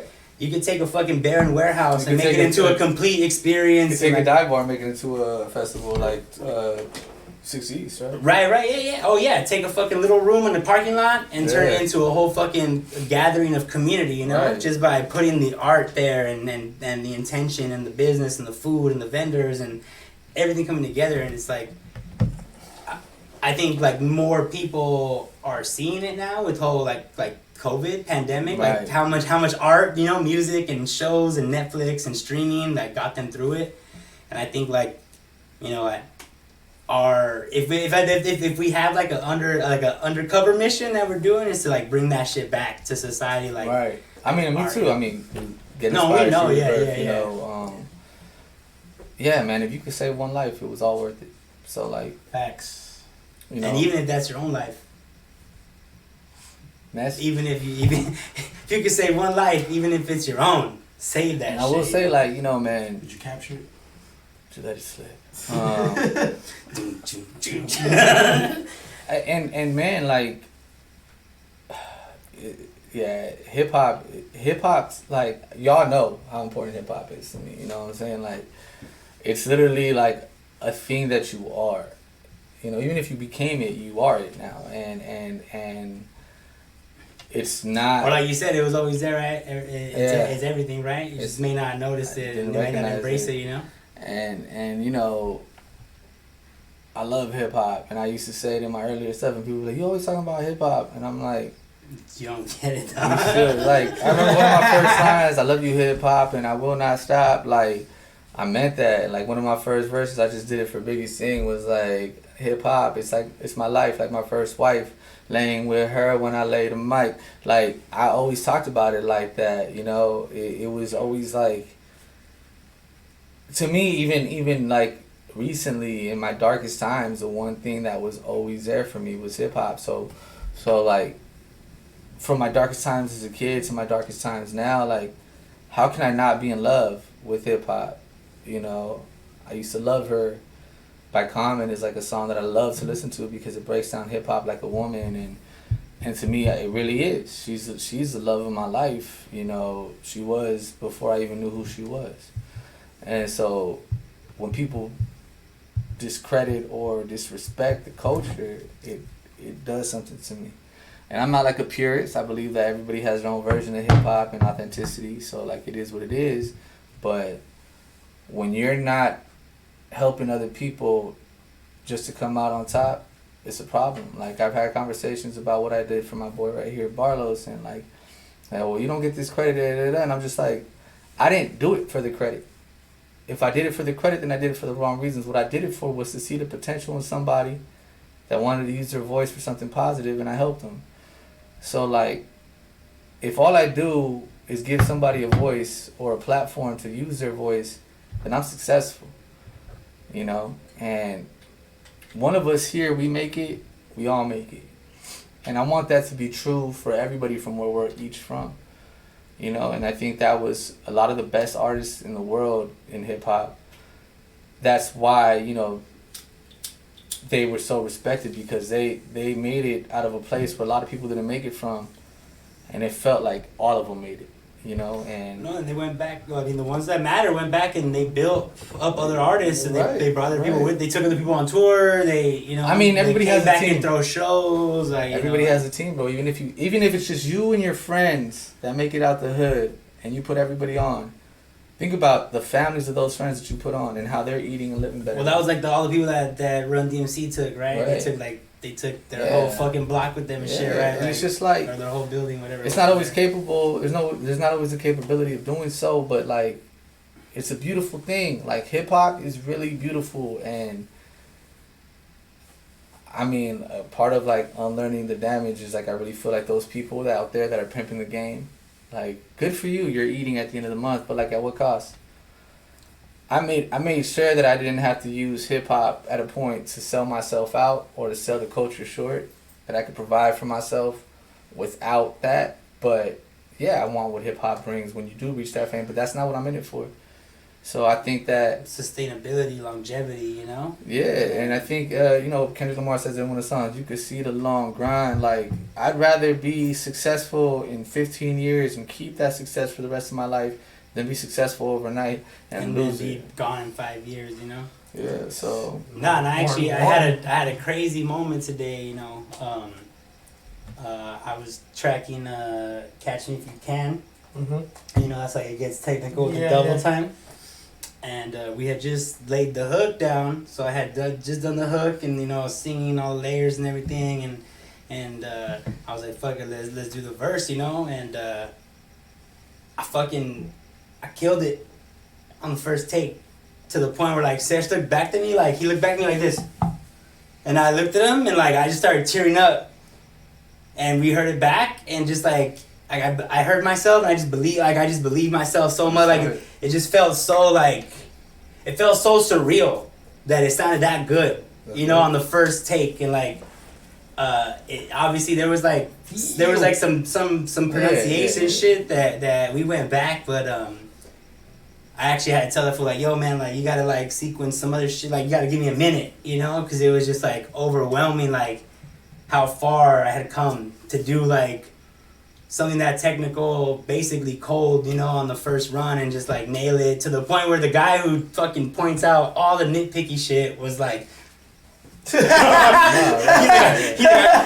think that's the one, and I was like, oh shit, you know what I mean? Oh shit, it felt good, but it always feels good, you know, like, and then to hear it back and just, damn, like, I had a fucking moment, you know, and it's just like, that's the power of what this shit means to us, and the fact that like we're getting a chance to do it like at the highest level we've ever had a chance to do it at.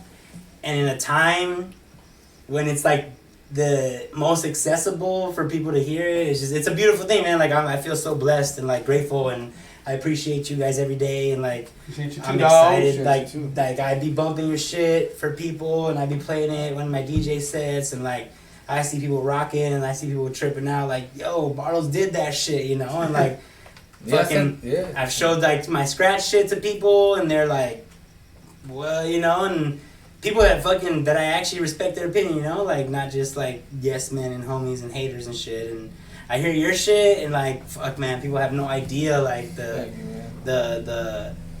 amount of like care and intention, you know, and it's gonna show. And like I'm excited, like, and I'm excited for y'all who are still with us at this point. We've been rambling, like we thought we had nothing else to talk about. We found so much to talk about, which is the beauty of podcasting and shit. It is. But for y'all who are here and have been here and who are just joining us and are planning to like stay because you like the vibe and shit, like, we're grateful for y'all too, and we're excited for y'all to hear what we've been working on, because at some point, if art is a gift, it's never truly done until it's received and accepted by someone, you know? And so that's our gift to y'all, It affects an emotion. Like, to me, it's always like, if you feel something off of it, then it's art. I could look at, you know, even the way certain trees grow is art. Like, it's just, I saw this meme, it was hilarious. It was like, nobody will ever love you like an artist will, because they'll find poetry in the knots in your hair. And it's so true. Like, to me, I have this line from back in the day, perfection's a beauty, so I paint a pretty portrait, because the world ain't picture perfect with all its poor traits. Like, and it's like, the imperfections in life is what make it beautiful, you know? So, like, how can you not paint pretty pictures when the world isn't a perfect place? It's not picture perfect, so... Motherfucker at canvas. You know, like, so, like, I literally, like, when you said the way you saw DJ, like, the way you saw DJing and listen to songs and how to mix, is like, I literally sometimes, like, walk through life and see lines and, like, what's going on, and it's just, like... I wish I could capture all of it, bro. And we're at a time where we can more than other times, but like sometimes you don't have time to like just write that shit down, you know? And that's the beauty of like the psychedelic experience, you know, and like actually sitting there and like having a journal with you, you know? And like just opening up that fucking faucet and letting all the thoughts, you know, and all the shit come in. And however you do it, right? Whether it's meditation or yoga or psychedelic drugs or light, like there's so many different ways to reach that place where you're just like processing knowledge and letting just thoughts flow and shit, and like being able to sit there and like process it and journal it and pull out, you know, like the hidden messages of the universe and shit is like, it's important. Well, and more people need to do it, you know, even if they're not artists. Like I said, even if they're not, you know, like they gotta I used to keep a you know? mead composition book right next to my bed, and I would wake up and the first lines that came to my mind, I would write them down. And yeah, I'm gonna start doing that again. But it's clutch, bro. I remember some of the things I would write was like, what the fuck did I say? But then there'd be some things that are just like gold. Like, wow. Well, you know, it's like I feel like when you wake up from dreams, it's a psychedelic moment as well, because you're still stuck in that state to a certain extent. And that's why they're sometimes so scary that, you know, I've been having, when you wake up like basically for the last like month or so, I've had like nightmares every time I dream, and it sucks. But I've been trying to break down what's the meaning, how do I deal with it, and you know, like it's crazy, like the state that I am when I wake up.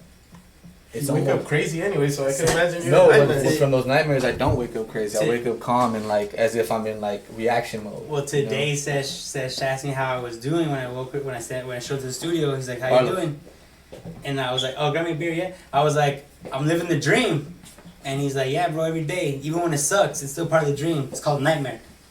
Because you're still dreaming, right? Like, it's still part of the dream. Like, this is the whack part of dreaming. It's called a nightmare, but it's still part of the dream, you know? So it's like, yeah, like, and just accept that darkness and living with it, understanding it, and just and realize that you're going to be okay. Yeah. As long as you make sure that you tell yourself that. And I even have, like, getting back to your thing about, you know, how when you're younger, you're your most pure self, right? Like, I have little writings from detention, like little shit where I was trying to be like snarky with teachers. Like I like my writings from when I was in high school and younger, you know. I had those too. And I just gave my daughter my sketchbook. I keep them because I wanna find that gold, because I feel like my younger self probably had some perspective about some shit that like I've lost as I've gotten older, you know. Oh like, yeah, I literally that vision of it as a young person, to like not that idealistic, like not understanding everything, but knowing that like it should be better, and like just having that, yeah. I feel like I'm not in touch with. I literally just found like a verse I wrote even a year or something ago, and I was just like,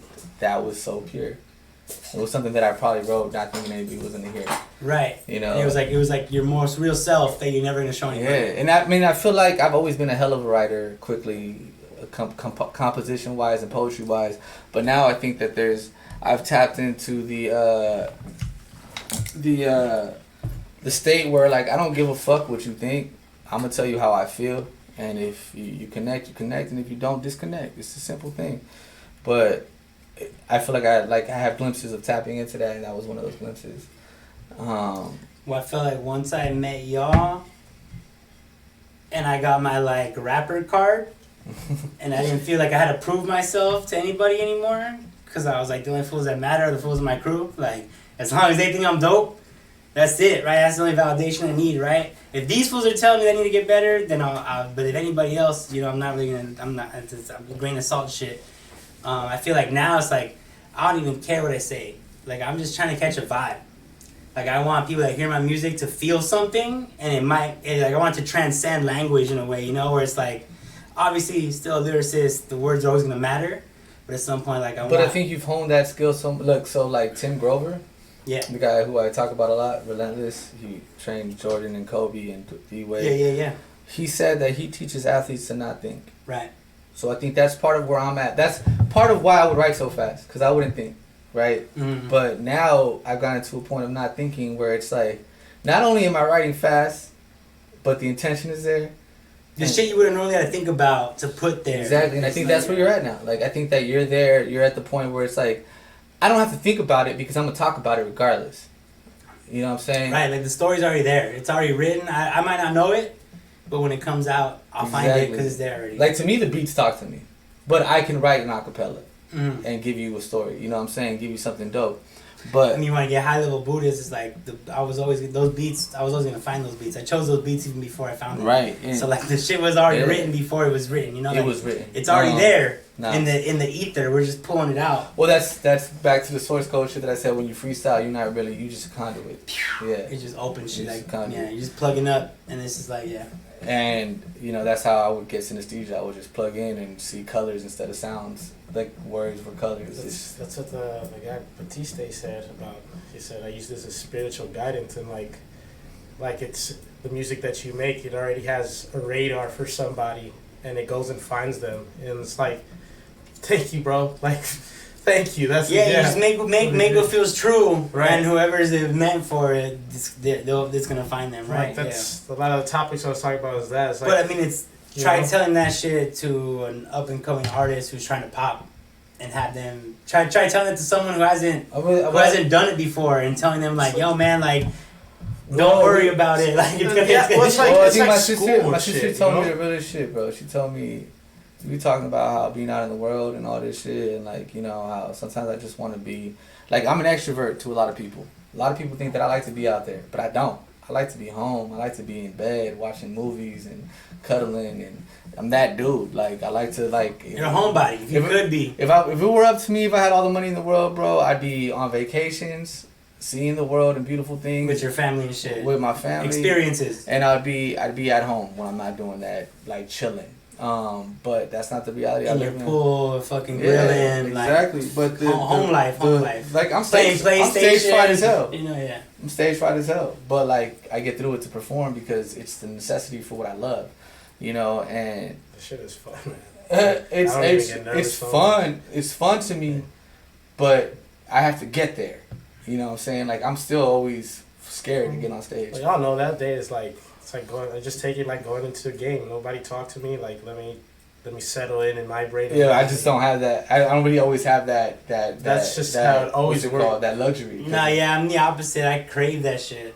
Yeah, see, Like, I there's I have a problem. To the point what I was saying was that, you know, like, I believe, my sister told me this, she was like, you know, if you just work on your art and then decide how to put it out, the rest will come. And as much as I want to like deny that, it's true though. That's what's happening right now, right? It's literally what got me to those points. Even when I was trying to be out, I had spent all this time honing in on my craft. Mm-hmm. You know, and that's what brought people around me. And then after I did that, then I put it out there, and then the right people came around me, and now I'm here. So like, and then we met Terry Crews, and that was like one of the things that on our first trip to New York, he stopped and he talked to us, and he was like, "Don't do it for the money, do it because you love it. And if you do it because you love it, the money will come." Yeah. And I mean, again, how do you tell us that? Cliche, but a cliche that's hard to tell people that, like, you know, have bills hungry to pay, and like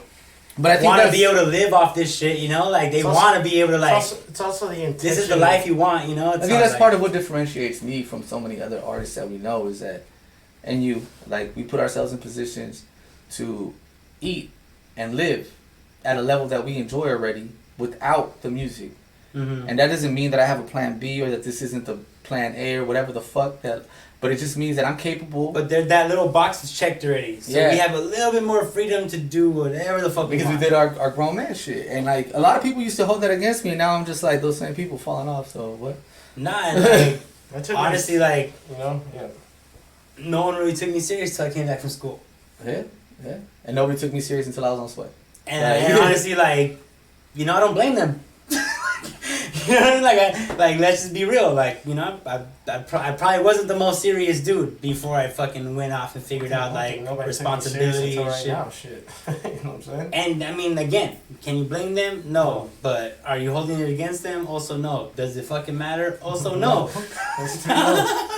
Those three no's made a yes. No. I got this shit. No, and so, like, I did hone my skill over there. I was doing the event shit. Like, I learned, like, and the high level event shit that I did, and some of the people that opened up for, and also trying to take a bunch of young fucking whippersnapper rappers and teach them how to like rehearse and go to fucking practice and be serious in the studio and stage, and like having to see what other people were trying to tell me and having to deal with my like just that whole like, oh, I'm the mentor now, and that experience and like. Yeah, I suck at being a mentor. Yeah, so like coming back and realizing, okay, there's so many roles I could play, but no matter what I do, I gotta do it at a high level.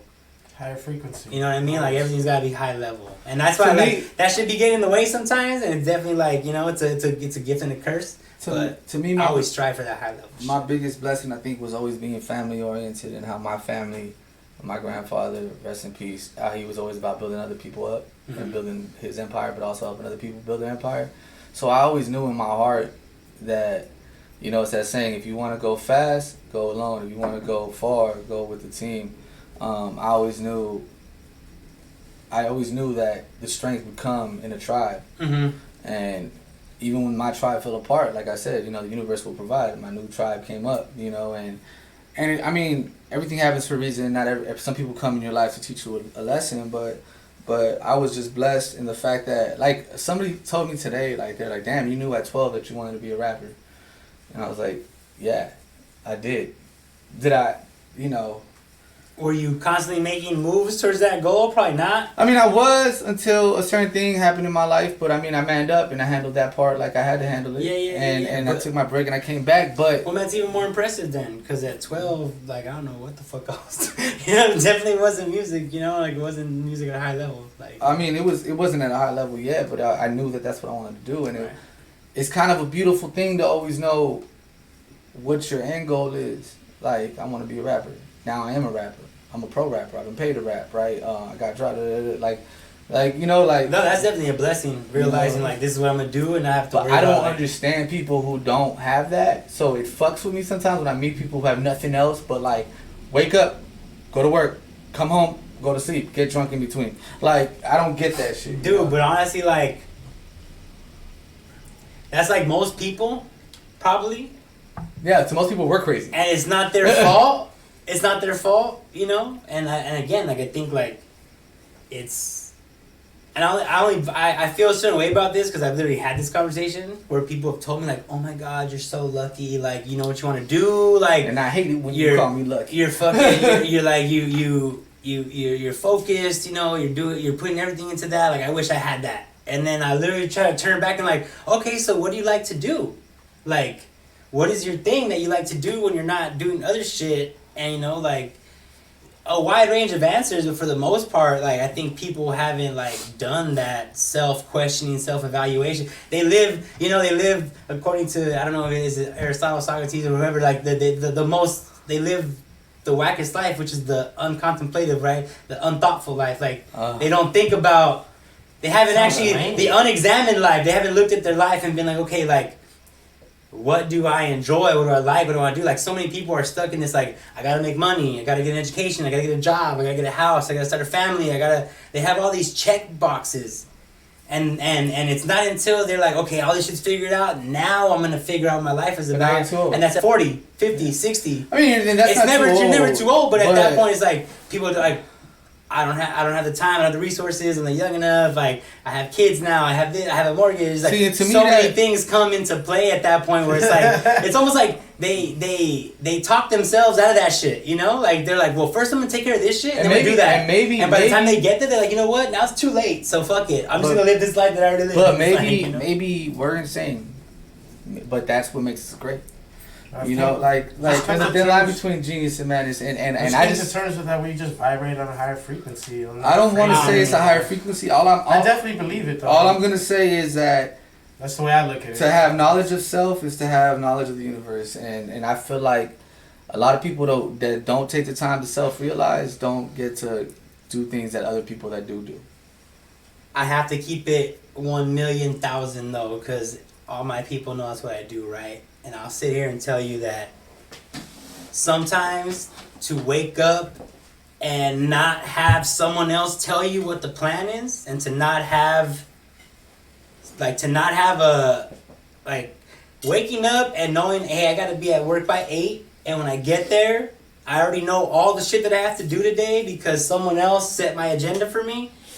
And then, at 6 o'clock I'm out, and I can go do whatever the fuck I want, because tomorrow when I wake up again and I get to that job at 8, I already know what I'm gonna have to do, right? Yeah. And in 2 weeks I'm gonna get a check, and I can have my car and my apartment. I can take my partner out. Yeah, we can go. We can eat sushi. We can and like that shit is a comfort on some level. That's complacency. Nah, hey, but as someone who's done both, I'm just saying, like, I mean, you still have that structure in your life at some point. Where, like, you have to be somewhere, and like when you get there, you have a set task to do, and you're gonna get out your lunch at a certain time, and you can do certain things then, and you get out at a certain time, and like, I'm not trying to like assume too much of your life. Before that, there was what you had, and I loved it, but I mean that there's certain days sometimes where I'm like, I do have like, are we crazy? Like, is this? Are we the fools? Am I the fool making the mistake? I think we are crazy, but I think it's a thin line. Like how many times that's comforting, bro. Knowing where your check's gonna come from, and being able to just like turn your brain off and say, hey, I'll do my task that you set me, and when I'm done with that, I can go over there and party and have fun and chill with my friends and go to raves and go have vacations and pay for cruises. Like, that also sounds like a good time, Like, I can't fault nobody for living that life. And I'm not even trying to say that life is like an unfulfilled life. It's just like sometimes, people have different goals. They have those sentiments though. Some of those same people will say like, yo man, I like that. I see that you have something that you like to do that's more important than this material shit that I have going on, and I wish I had that. And I always tell them like, well, like, look at your shit. Look at yourself and figure out what it is. What's your thing? Yeah. My whole thing is always just like, do you like your life? Yes or no? No? Then do something about it. So simple. But sometimes people don't know what to do about it. I mean, this is like, yeah. Yeah, you know what I mean? Like, that's the part. Like, they're like, okay, I don't like it. I want to do something about it. But what you said, that comfortable person that won't take that leap of faith. Whereas I've met people, and you know them, we call them transplants, but like, they come over here and like, they just one day from the next, are like, fuck this. I need a new change, everything. Let me pack everything up and let me move here. And it's like, that's already... No, I know people that's from LA that leave LA and they go to Portland, or they'll go to Nevada or Colorado, and they'll go do some of their shit, Like, I knew a lot of people. They switch it up, they shake it up. Instead of them doing the typical, let me go to UCSB, USC, UCLA, they're like, I want to go study abroad. I'm gonna go live in fucking France for 2 years, like on my own, and learn the language and stuff. A whole different life. Privilege though, but yeah. No, but I mean, there's so many levels to this. Yeah. Like, there's like privilege. There's responsibilities that you have that you shouldn't have. There's a lot of things that happen in life that, again, like, I'm not faulting anybody for living a 9-to-5 life. Never. I always call it civilian life because, like, I don't feel like I'm a civilian. Like, especially me, like, I feel like I see both sides of the coin very clearly. Yeah, on a crazy level too. And like, I don't make excuses for like what I don't do. Like, it's just like, I could sit here and tell you what I have to do in a day, and you'll be like, what? Yeah, like your day, if you listed it off compared to my day, would seem like, well, and we don't do that. We don't do that here. We really don't. It doesn't make no sense. Who fucking cares what I had to do today? Did you get what you said you was gonna get done? Yes, no, then fucked up, then yes, okay, good job. Now keep Or moving. like, is the shit that you had to do as equally important to you as the shit that I had to do is equally important to me? It is. Right. Because it was my shit to do. So like, and I care about it just as much as you care about your shit. At the end of the day, again, I'm not judging anybody. All I'm saying is that, it's to inspire, like, you can inspire somebody by having a solid job and living good and sleeping at night without any thoughts about, oh shit, what if this doesn't happen? What if this doesn't happen? Like, part of real self-realization is just like, I'm okay with being normal. I'm okay with the normal life, but some of us aren't. Some of us are crazy. Some of us like chaotic environments. Some of us, it's just what it is. Different shows for different folks, man.